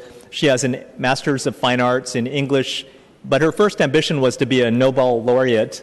After a lively career as a bartender, event manager, market researcher, .com executive, and a manager of a kennel, Linda found her way to the nonprofit world, first managing volunteers at the Commonwealth Club and then Meals on Wheels in San Francisco.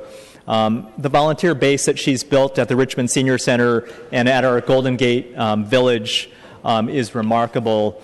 I've worked side by side with her over 6 years when she's led the Senior Center, and also built an amazing institution, the Golden Gate Village, as well. Linda's served on the boards of Community Living Campaign with Marie Jobling, also CASE, the Coalition of Agencies Serving the Elderly, where she spearheaded efforts to fight for an adequate budget and a dignified budget for seniors and people with disabilities. Her advocacy on behalf of seniors and people with disabilities is incredible. Under the direction of the Richmond Senior Center, they are the Aging and Disability Resource Center for District 1. Linda also worked with Michelle Cusano and Sarah Huck from the Richmond District Neighborhood Center to develop a unique intergenerational aging in place partnership for our district that provides home-delivered groceries for isolated and lonely seniors in our neighborhood.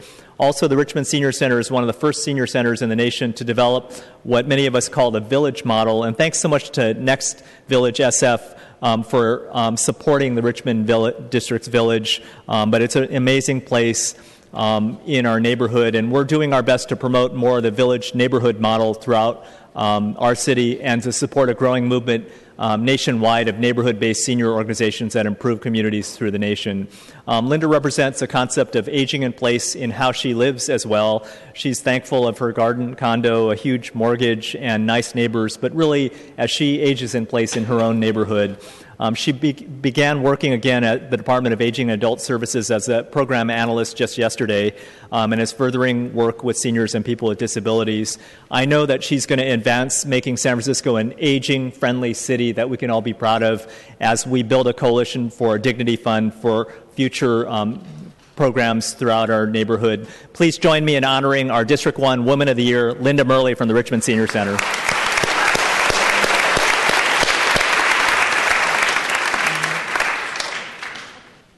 I'm having the same corsage dilemma that I had at my high school prom here. It keeps falling off. This is truly humbling. When I first read an email that Supervisor Marr was going to nominate me for this award, I'm just truly humbled, and I am so appreciative. I want to thank Supervisor Marr and his legislative aides for their friendship and support the last 6 years. What we've accomplished at the Senior Center would not be possible without your friendship. It really would not be. I've learned that public service is fun. I know we don't think of it as fun, but it really is fun, too, along with the responsibilities that go with it. It's fun. I've worked on a number of issues for seniors in the city with other agencies, colleagues at other senior service agencies in the city, neighbors in the Richmond District, and my colleagues and friends at the Richmond Senior Center. And I'm so lucky to have met so many wonderful people. I've realized that by working together for a good cause, the community enriches the advocate's heart. And I also know very much that most people would really like to do the right thing or to do something good. They just need the opportunity given to them. So thank you very much.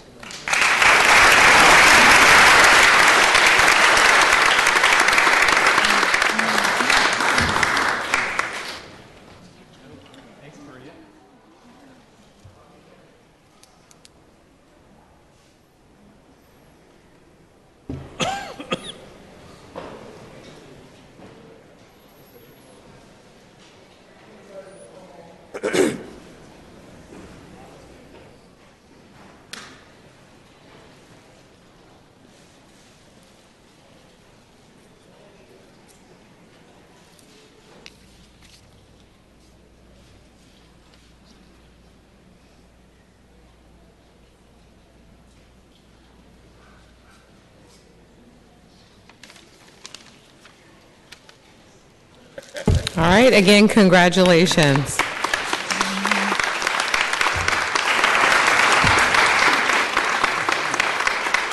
All right, folks, we got 2 more supervisors to go, and I'd like to recognize at this time Supervisor from District 3, Supervisor Aaron Peskin. Thank you, Madam President. For those of you who have visited me at my usual morning coffee haunt for the last quarter of a century, you probably have met the District 3 Women's History Month honoree, mine and my wife Nancy's dear, dear friend, Ida Pantaleo-Zabi. Ida, why don't you come on up?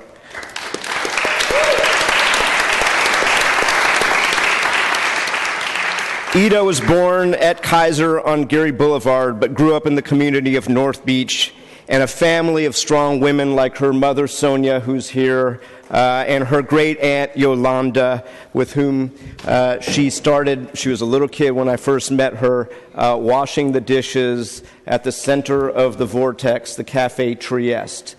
She is beloved as the matriarch of that institution by her employees, by everybody that she crosses paths with. But she's much more than a businesswoman. She is the heart and the conscience of that institution that hosts so many artists and poets and rich people and poor people, and she takes care of them and sets an example for the neighborhood in a way that is profound, whether it is making sure that some of them who are indigent end up with incredible funerals. We honored Roy Motini at this board, and it was Ida who made sure that he had a marching band celebrate his passing from his single resident occupancy hotel to his other home, the cafe.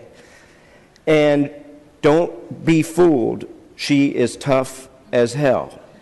And she will 86 you from that cafe if you misbehave. She's known for her generosity. Even as a little girl of 9 or 10, she had a strong desire to help others. Her husband, Fatty, who is here today, and friends have stories of her finding extra pastries after Mass and wrapping them up to give out to the underprivileged she would see suffering on the streets of this city. There used to be a flower stand across the street from the cafe outside the St. Francis of Assisi Church at Columbus and Vallejo, and Ida would help the elderly woman there sell her blooms to the passerby. She grew up with her great aunts in North Beach and helped them at the cafe and sang with her mother, whose beautiful voice is well known throughout the neighborhood and beyond.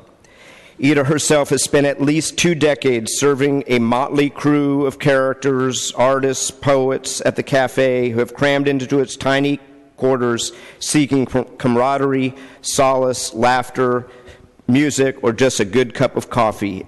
And that's the place where Ida has presided over folks who now are happily married for decades, hosts the annual Firefighters Toy Drive, and takes care of her real family and her extended family.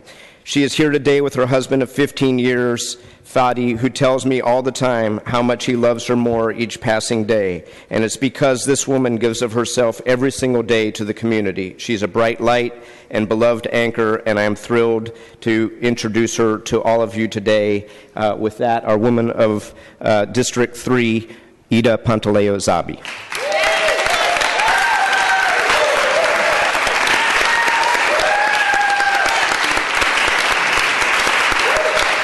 Thank you. Thank you, Supervisor Peskin, Aaron, and thank you for the rest of the board for having me here today. I'm very honored, and I did not know I was going to speak, and thank God you covered most of it.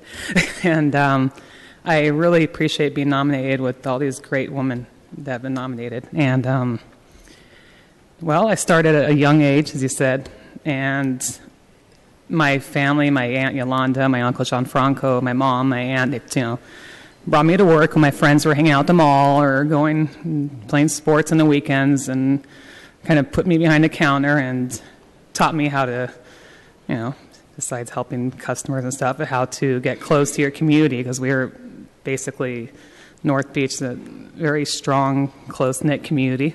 And until this day, I'm very happy that I'm there. And I don't have too much more to say, but I want to thank my family for coming here. My mom, my sister, my cousin, and my in-laws are here, all the way from Nazareth. And my other sister Rose, and all my girlfriends. And if I forgot anyone, I'm sorry, and I'll make it short because I know this photo is going to take a while. And the North Beach Business Association, our fellow board members, some of them are here, and I really appreciate all the support and trying to do things for our great neighborhood. And thank you again.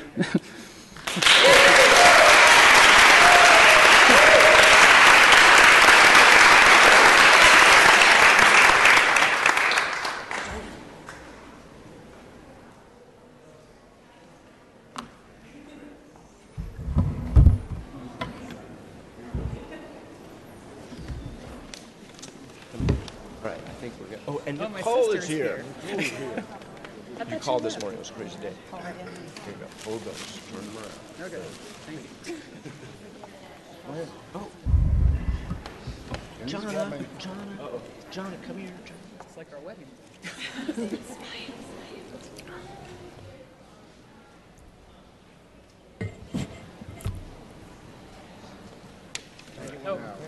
Can you scoot this way just a little bit?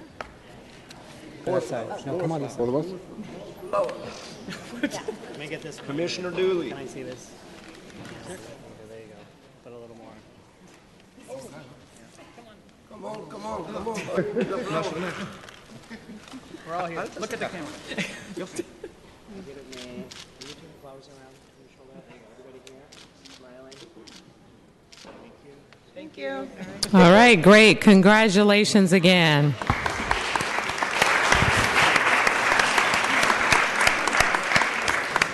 And last, but certainly not least, District 4 Supervisor Katie Tang.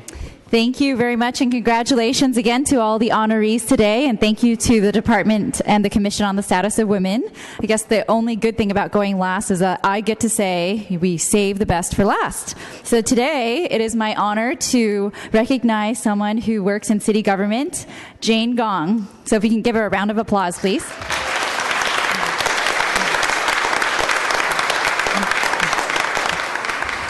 So I love the theme this year, and I'm so glad we're able to recognize wonderful people who work in our city government or in public service or community service.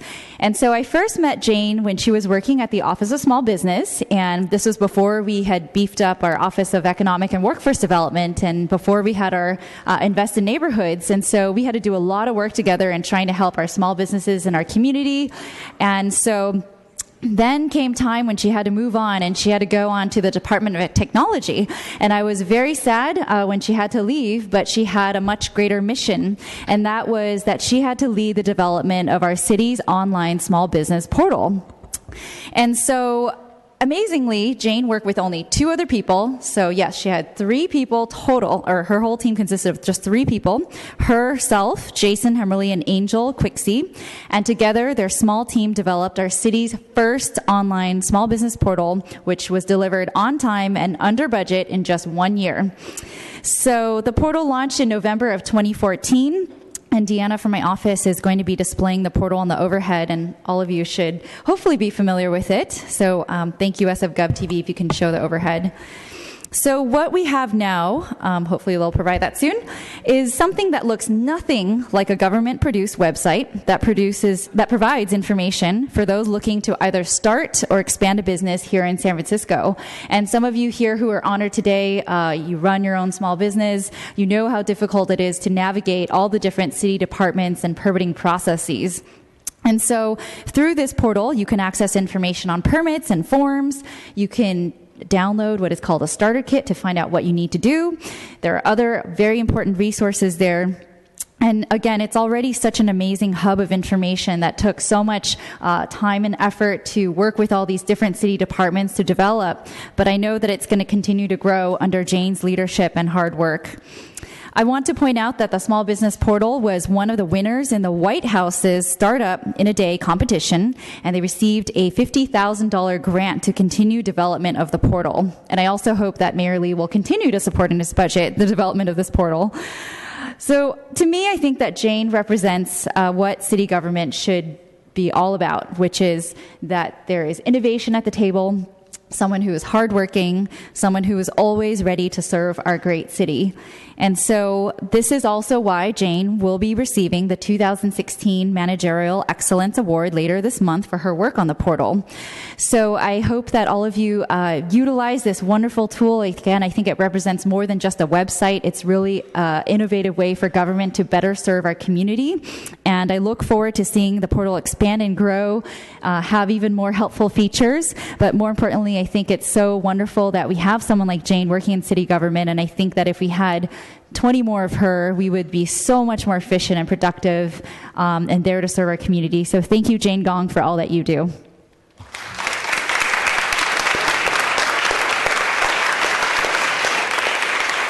Thank you so much, Supervisor Tang, and to the Department on the Status of Women and all of my fellow honorees. I feel so unworthy. Such great women were honored today. I am honored and humbled by this wonderful recognition. And Supervisor Tang, thank you for always being an inspiration to me through all the great work that you do in the community, especially for small businesses. I used to always say that my career in government was completely unintentional. 6 years ago, I stumbled across an opportunity to work with small businesses at City Hall. And after 4 years of serving on the front lines of providing assistance to our small businesses day in and day out, I took on the challenge of building the San Francisco Business Portal so that we can help our small businesses start, stay, and grow in the city. The San Francisco Business Portal wouldn't be what it is today without the support of the Office of Economic and Workforce Development, the Department of Technology, the Office of Small Business, the Small Business Commissioners, each and every single one of the supervisors here today, as well as Mayor Lee. And the portal wouldn't be what it is without my amazing staff, which Supervisor Tang mentioned. Jason Hemmerly, who's actually working tirelessly as we speak, because we're getting ready to launch the second phase of the business portal, where we will now allow users to submit permit applications online.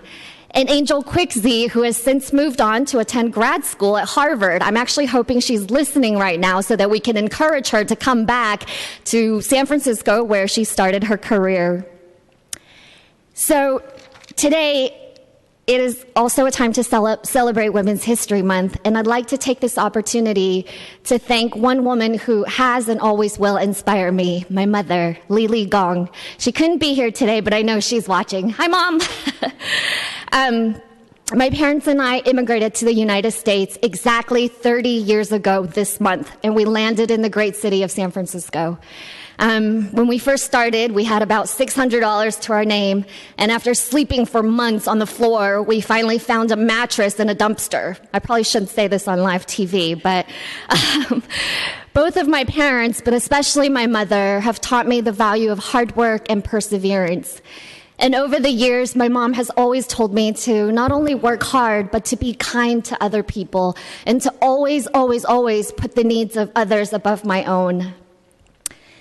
So when I look back on my 6 years here in city government, I think maybe it wasn't so unintentional. I think maybe I'm meant to be here. I think maybe that I was supposed to be here to serve the people of San Francisco. All of the values that my mother has instilled in me have really made me proud to be able to come to work every single day so that I can make the lives of every San Franciscan a little better, so that I can make a positive impact on this great city that we live in. Thank you so much for this great honor.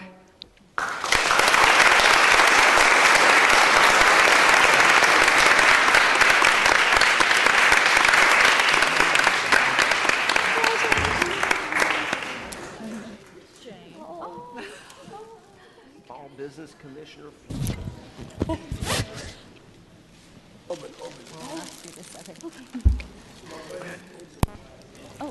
Open this? Okay, there we go. There we go. Okay. Okay.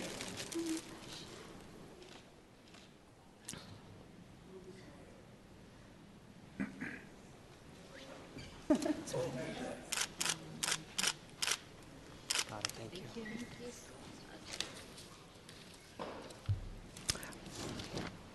Congratulations again, and thank you. Well, my friends, we have come to the end of our program. I want to congratulate each and every honoree here today. Clearly, some amazing women all over the city and county of San Francisco. Thank you to my colleagues for making such excellent choices. And at this time, I would like to invite all of the honorees, their families and friends, to join the Friends of the Commission on the Status of Women for a brief program with Mayor Lee and District Attorney George Gascon in the Mayor's Conference Room across the hall in room 201. Congratulations again. Thank you, Dr. Marase.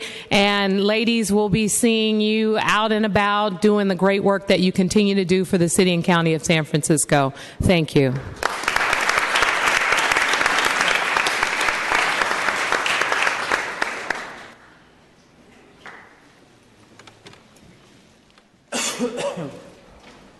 Shanahan.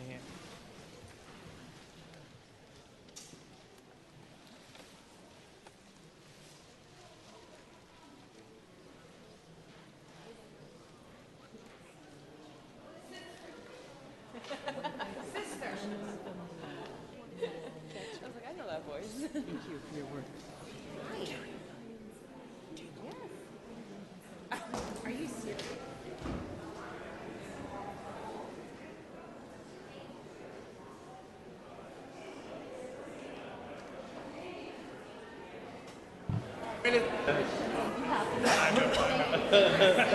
Colleagues, would you like to take a recess or would you like to continue with the meeting? Okay. So at this time, we are going to move to our next item, which is public comment, general public comment. Madam Clerk, can you please read that item? And I would like to ask members of the public to please exit the chamber quietly. Thank you. At this time, the public may now address the entire Board of Supervisors for up to 2 minutes on items within the subject matter jurisdiction of the Board, to include the minutes and items on the without reference calendar. Pursuant to the Board's rules, please direct your remarks to the Board as a whole and not to individual supervisors nor to the audience. Speakers using translation assistance will be allowed twice the amount of time, and if you would like to display a document on the overhead projector, please clearly state such to SFG TV and then remove the document when you'd like the screen to return to live coverage of the meeting. Okay, first member of the public, please. Our supervisor, good afternoon. My name is Abdullah Mujahid. I am here today to recognize you and to let you recognize that we have woman of that day, not the woman for 1 month or the woman of the year. That woman, her name is Hillary Clinton.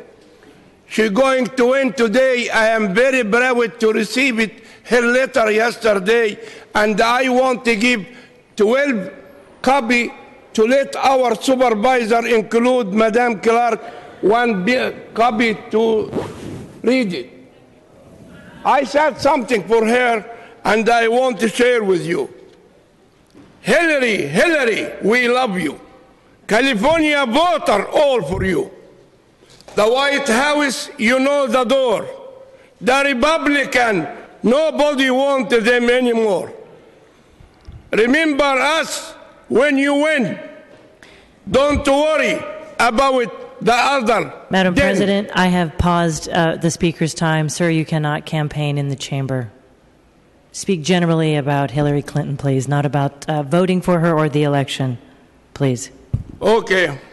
I would like to mention to all of you that she is the best woman strong in United States, and she deserves and she must win tonight. When you go to home, you're going to find her the winner of this day, not the winner of the month, not the woman of the year. I appreciate it to support her, and I am very glad to invite her to see every one of you as my family here. When I met her, I am going to invite her on your behalf. Believe it or not, I keep my promises. Thank you. Thank you. Next speaker, please.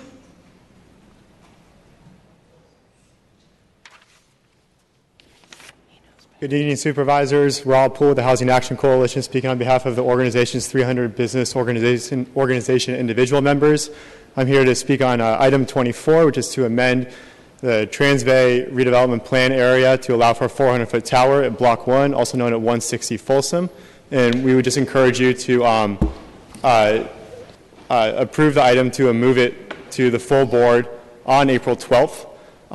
We've been very supportive of this project, and I think it's important to remember that because this project is within a former redevelopment plan area, it's gone through a much more extensive approval process, including going to the Transbay Citizens Advisory Committee, which it received an endorsement from, then to the Office of Community Investment Infrastructure Commission, which it received unanimous approval for, then approval of the Plan Commission, and then hopefully onto the full board. It's frankly unprecedented to have a single residential tower achieve 40% on-site affordable housing for middle-class families. And we would think that given the discussion that has taken place at this board in the past couple of weeks over the charter amendment, this would be a project you want to support. We've supported it just because the extra 100 feet of the tower has achieved amazing affordability, 73 more homes, 44 of which are permanently affordable at 60%. That can only be achieved with the extra height. It's a testament to Tishman Speyer, to OCII, and to Supervisor Kim for coming up for that 40% mark and for hitting it. And as well, it's will add to the skyline in San Francisco. It's struck up a lot of enthusiasm from the architecture community as well. Even those who have no connection to the project at all are just excited to have this tower here in the city. So we hope you can move it to the full board on April 12th. Thanks for your time. Thank you. Next speaker, please. Good afternoon, President Breed and Commissioners, Supervisors. Adrian Simi, Carpenters Local 22, Field Representative. I represent about 3,500 carpenters here in San Francisco, and we support the amendment to the redevelopment plan for the Transbay redevelopment project area, also known as 160 Folsom. That extra 100 feet is going to add housing that San Francisco needs, affordable housing. It's going to add jobs that carpenters and all trades workers need in San Francisco. It's going to provide middle-income housing that actually carpenters that go to work on that project may have an opportunity to live in that tower, and we ask that you also support it too. Thank you. Thank you. Next speaker, please.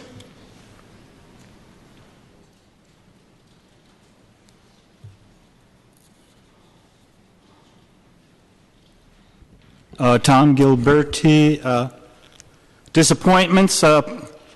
Police chief, new policy, 2 bullets. We stop. Still not the change we're seeking. It's still the wrong direction. We should have a desire, instead of our police officers retiring, never pulling a gun out of their holster, never firing a bullet. Another disappointment, Muni. We're losing 8 seats on the light rail, each car, maybe 12. We've got maybe more on the buses. I can't tell on the buses. So is the policy, but the new policy now is if you're sitting in a disabled or senior seat, you may get reprimanded. So we're kind of making repercussions. We're almost making it criminal. So is the new direction, the future plan, to have more standing room? Is it part of the 3rd Street disaster between the Giants baseball park, the Giants development with 11,000 jobs, the hospital that's already there with the 18,000 of the basketball stadium? We're going to replace 3 BART lines and a freeway with reducing 8 to 12 seats in our Muni rail so more people can stand. Again, I think this is the wrong direction. And just before the dust settles on this past election, the mayor's race, I was disappointed with the top echelon of the Democratic Party. I was a pause and a new direction man. That was a new mayor's man. We can all agree that he was hand-picked. Thank you. Thank you. Next speaker, please.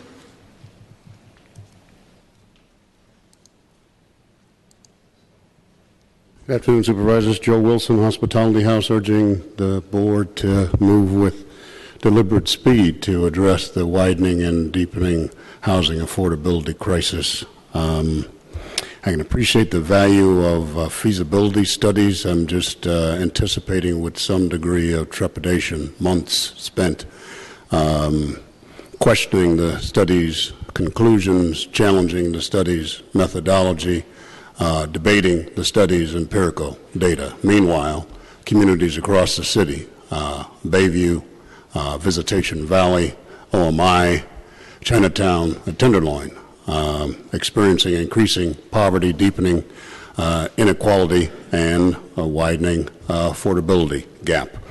I actually found an interesting feasibility study of done by an engineering firm in the Midwest addressing a particular crisis of public utility. Turns out that this feasibility study was commissioned by the State of Michigan Treasury Department, conducted by an engineering firm out of Detroit on behalf of the city of Flint, Michigan, looking at the cost-benefit analysis of pumping dirty water into communities across the city.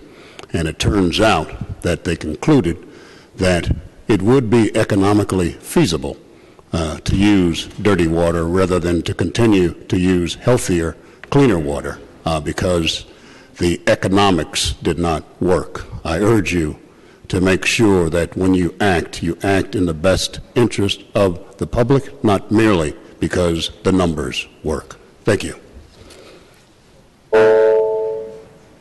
Thank you. Next speaker, please. Hi, my name is Julia Galliard. I also work at Hospitality House, and I wanted to voice my support for updating the inclusionary ordinance to increase the amount of affordable housing required in all new developments.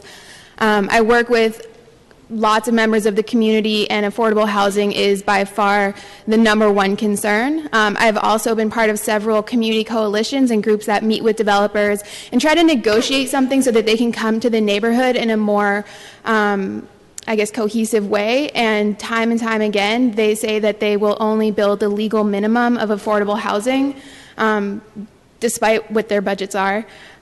So making these kinds of changes can have a massive impact on not just housing for middle-income people, but helping folks who are homeless and with very low income move into housing as well. So thank you.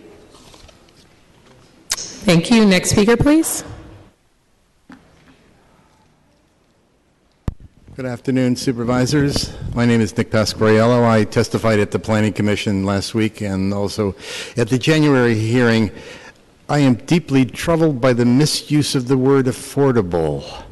The Planning Department said that none of the housing that is in the mayor's so-called affordable bonus density plan would allow people who make less than $34,000 a year to live in those dwellings. I wish you would strike the word affordable from any legislation that appears before this body. The city is building no housing whatsoever for anyone who makes less than $34,000 a year. This is one of the biggest lies I've ever seen perpetrated in San Francisco history. If I'm wrong, please correct me. I'd like to see some documentation. But the Planning Department was actually speaking through two sides of its mouth when at some point in that hearing said, we're building housing for the lowest income people in San Francisco. Well, they also said that none of the housing would be affordable for people who make less than $34,000 a year. So those are two irreconcilable pieces of information that I haven't seen corrected anywhere. I wish you would correct it for us all. Thank you. Next speaker, please. This is one of the points that I want to highlight, too, where you got situations enjoyed by high-income bracket people but not enjoyed by lower-income bracket people. First of all, you advertise affordable and low-income housing and have the voters vote for your campaigning, but when the truth of the matter takes place and you read the fine print, it's not affordable whatsoever. Just like this 5M project.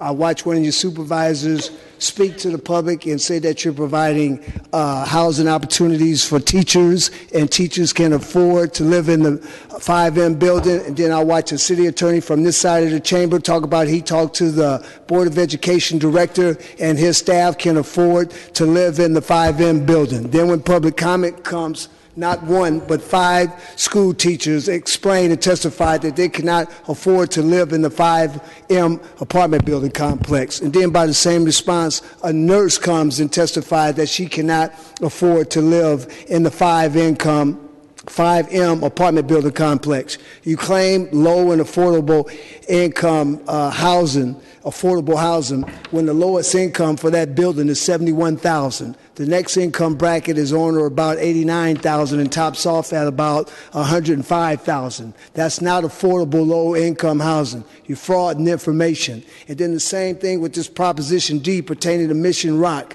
You claim 40% affordable housing, and then when you look at the fine print, after you campaign and put a female that's living in in-home foster care and wants to live in the building, make her be your pitch person, it turns out you're providing greater opportunities for people that's making $122,300 a year. Since when does a person that's making $122,300 a year needs to be under a low-income affordable housing program?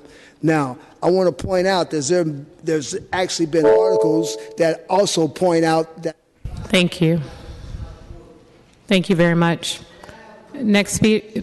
I'm sorry, sir, I can't. Next speaker, please. Unfortunately, I have to give everyone the same time.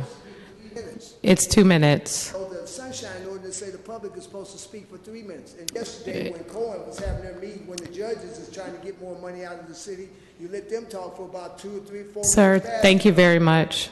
Thank you. I mean, Cohen, about when I say you guys ain't fair. Next speaker, please.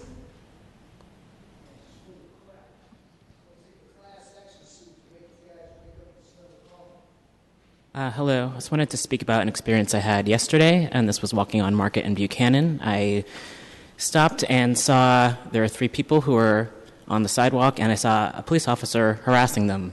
And I was standing there watching, and the police officer began to then interrogate me. I was not doing anything wrong, and this is just a very minor example of, I think, the harassment that a lot of people on the street feel. It escalated. I was simply there. I was called a paparazzi. The officer began to make up things about me. I wasn't doing anything there. I was just watching, observing. And the people I talked to on the street after the officer left said they had felt very threatened. And I was thinking about people who go through this on a regular basis. I had a place to go. I had a place where I can go to be safe afterwards. And I'm curious about how people who might not have had a place to go would react to an officer coming up to them and threatening them, and also lying to them and not being honest with them. And I live in the city. I pay taxes. I believe that we should all have a say in terms of how people are treated here. And this is, again, a very minor instance, but there have been people might not hear it here. People here might not have had experiences like this, but there are experiences of people not being treated fairly or with respect, and I would like that to be recognized and more to be done to make sure that every single person in the city, whether they're housed or not, is treated with respect and with safety. Thank you. Next speaker, please.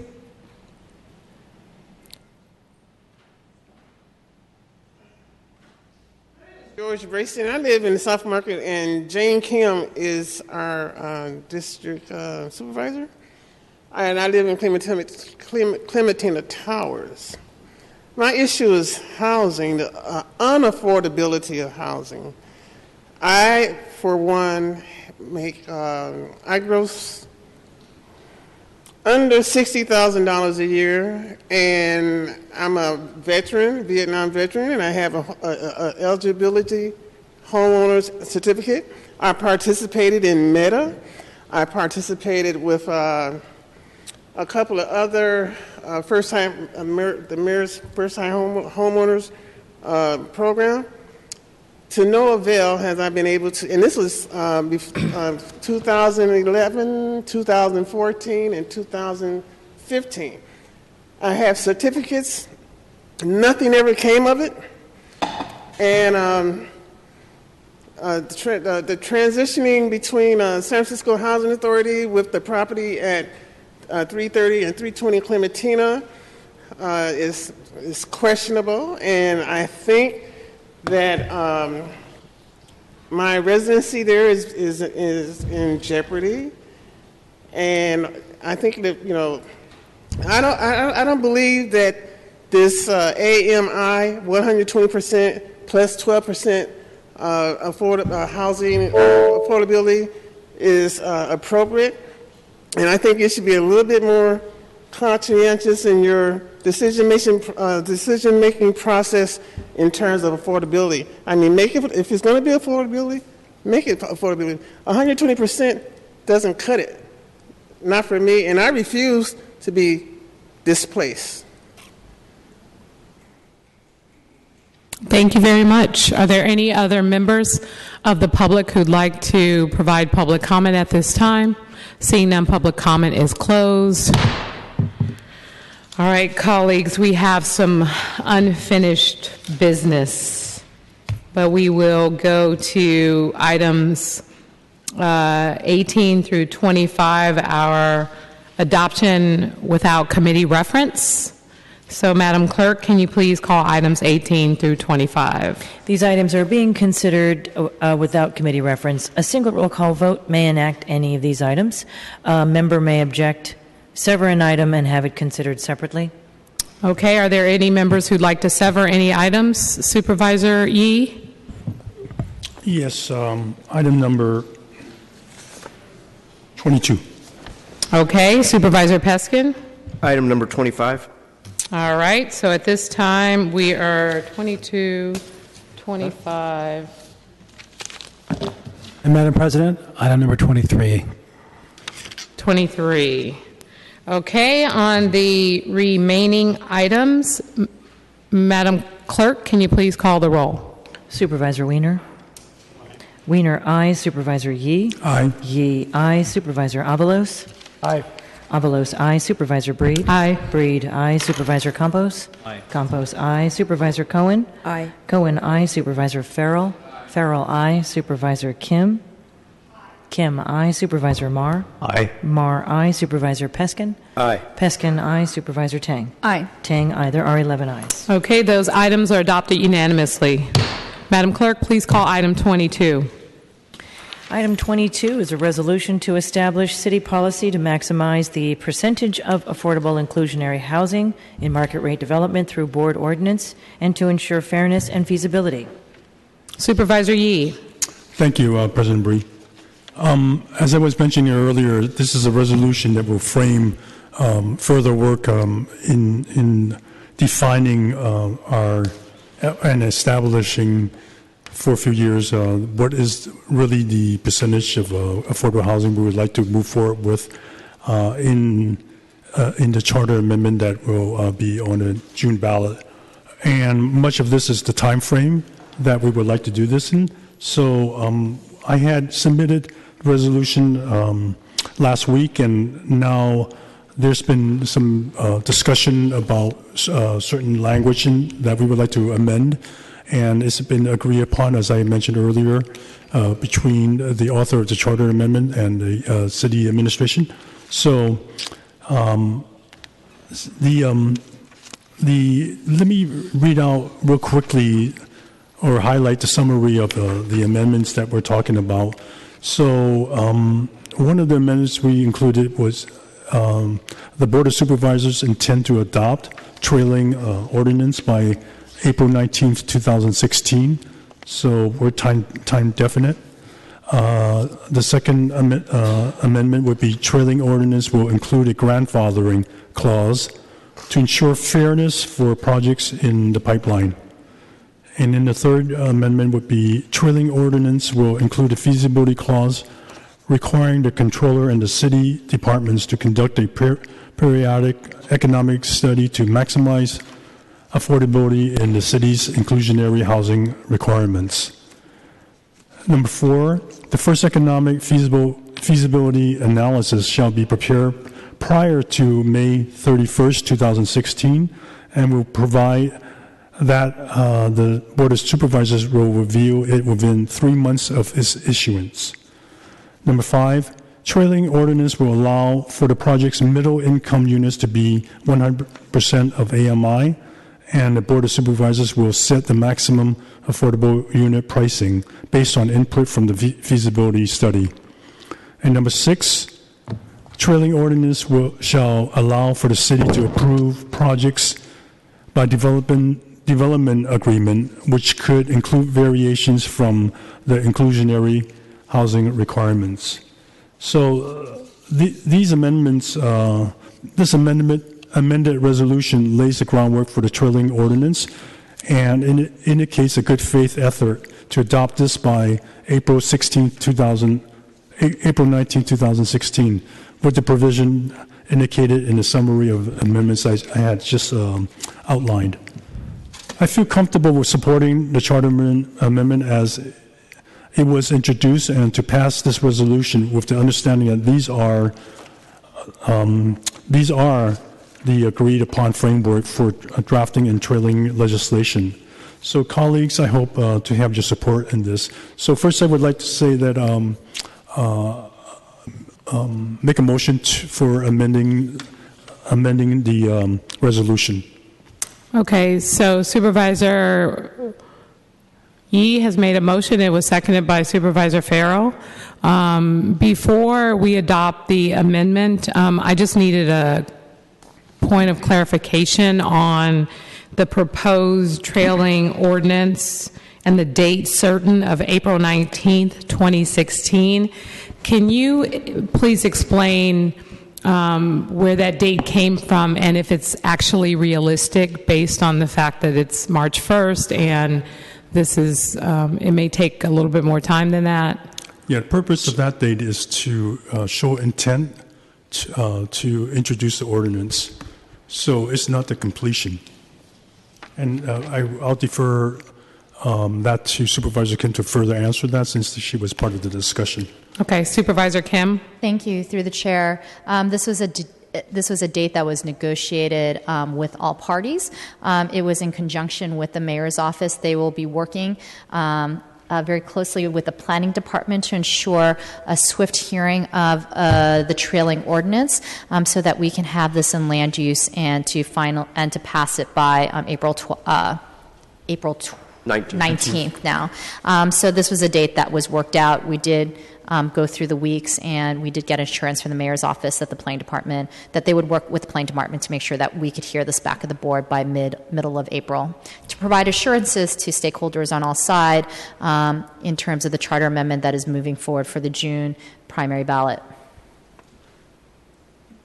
Okay, thank you for that clarification. It just seems very ambitious. So with that, colleagues... It is very ambitious. With that, colleagues, can we take the amendment without objection? Without objection, the amendment passes unanimously. And on the item as amended, can we take this item, same house, same call? Without objection, the item as amended passes unanimously. Madam Clerk, please call the next item. Item 23 is a resolution to urge the San Francisco Public Utilities Commission to provide enhanced public access to existing roads and trails in the Peninsula watershed lands, consistent with the goals of protecting the water supply and the environmental quality of the area. Supervisor Avalos. Thank you. This resolution is the next step after a hearing that had been done about a year and a half ago to look at how to create public access at the Crystal Springs watershed. I meant for it to go to committee, so would like to motion that we send it to committee for thorough discussion. Okay, so you can just send it to committee. It's okay. gone. Great. Thank you. Thanks. All right, we will move to the next item. Item 25 is a motion to authorize preparation of written proponent and opponent ballot arguments and rebuttal ballot arguments for submittal to the voters at the June 7, 2016 consolidated general election. Okay, colleagues, I actually have some amendments, and for Brown Act purposes, it's best for us to designate only one author for each argument, and my staff has asked around to each of the offices, and I think we have a consensus on how to proceed with this particular item. And I want to entertain a motion as follows. For the Parks Funding Charter Amendment, proponent list only Supervisor Farrell. For the Inclusionary Housing Charter Amendment, proponent list only Supervisor Kim. For the Paid Sick Leave Ordinance, proponent list only the mayor. For the Office of Citizen Complaints Ordinance, proponent list only Supervisor Cohen. Delete lines 20 through 22 on page 3 as the ordinance has been withdrawn. And on the opponent side, remove Supervisor Tang and Supervisor Peskin from the Parks Charter Amendment and remove Supervisor Peskin from the Public Health Bond. So those are my proposed amendments. Do I need to clarify? Seconded by Supervisor Tang. Colleagues, can we take those amendments without objection? Without objection, the amendments pass unanimously. Seeing no names on the roster, colleagues, can we take item 25 as amended? Same house, same call. Without objection, the item as amended passes unanimously. All right, colleagues, let's go back to our item, I think it was number 3 or 4? 4? 4. Let's go back to item number 4. Just a point of clarification. Supervisor Avalos. On the resolution about ballot arguments, did we actually delete language referring to the mayor's T2030 measure, transportation measure? Because that is no longer on the ballot, and we should be deleting that as well. On page 20, lines 20 through 22 on page 3. Is that referred to the transportation measure the mayor was doing? If so, then we did it. I just was asking for a point of clarification. Okay, I need a minute to find exactly where that is. Page 5, line 23. Madam President, if I may. John Gibner. Deputy City Attorney John Gibner. It looks like the board is not authorizing any opponent arguments for this ballot, so really you could strike all of pages 4 and 5 and the first 6 lines of page 6 as well, which list the measures, but since you're not assigning anyone to write arguments opposing those measures, you don't need to list them in the resolution. And a somewhat related point on this resolution, I don't believe you stated who would write the proponent's argument for the GO bond. Okay, so let me go back, and I'd like to entertain a motion to rescind the vote on item number 25, moved by Supervisor Yee, seconded by Supervisor Avalos. Without objection, the vote has been rescinded. And so at this time, I will entertain additional amendments. Supervisor Avalos. Yes, I would like to amend the resolution to strike language referring to the mayor's declaration of policy that was submitted for the voters for June 7th, entitled Declaration of Policy Declaring it Official Policy of the City and County of San Francisco to invest in future transportation by prioritizing investment. That would be the bottom of line 5 of page 5, the top of page 6. That measure is no longer on the ballot. So okay. So is there a second? Seconded by Supervisor Yee. Colleagues, can we take the amendment without objection? Without objection, the amendment passes unanimously. And I'd like to add an additional amendment to make the mayor the proponent for the GO bond. That's a motion. So moved. Can I get a second? Seconded by Supervisor Farrell. Colleagues, can we take this amendment without objection? Without objection, the amendment passes unanimously. Mr. Gibner, are we all set? Anything else? Okay, colleagues, can we move this item forward or approve this item without a...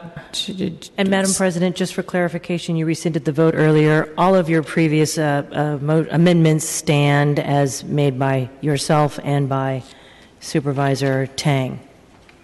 Your original amendments. Actually made by myself and made by Supervisor Avalos. Okay. I'm sorry, Supervisor Tang. Originally. As a second. Yeah, okay, correct. Thank you. Thank you. Okay, so with that, colleagues, this item as amended, can we take that same house, same call? Without objection, the item as amended passes unanimously. All right, Madam Clerk, now let's return to item number 4, which has already been called. That's correct. And colleagues, seeing no names on the roster, no one has anything to say. Even Supervisor Peskin is not in the mood to rise. So with that, colleagues, can we take item number 4, same house, same call? Without objection, the item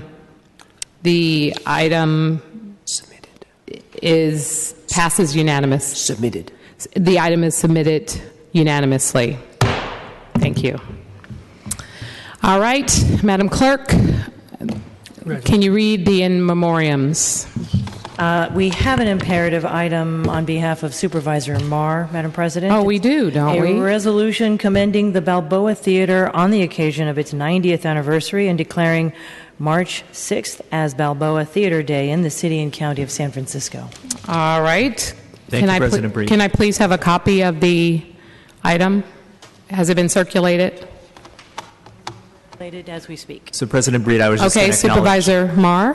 that it's purely commendatory, and I strongly urge support of this acknowledgement of the 90th anniversary of the Balboa Theater. Okay, so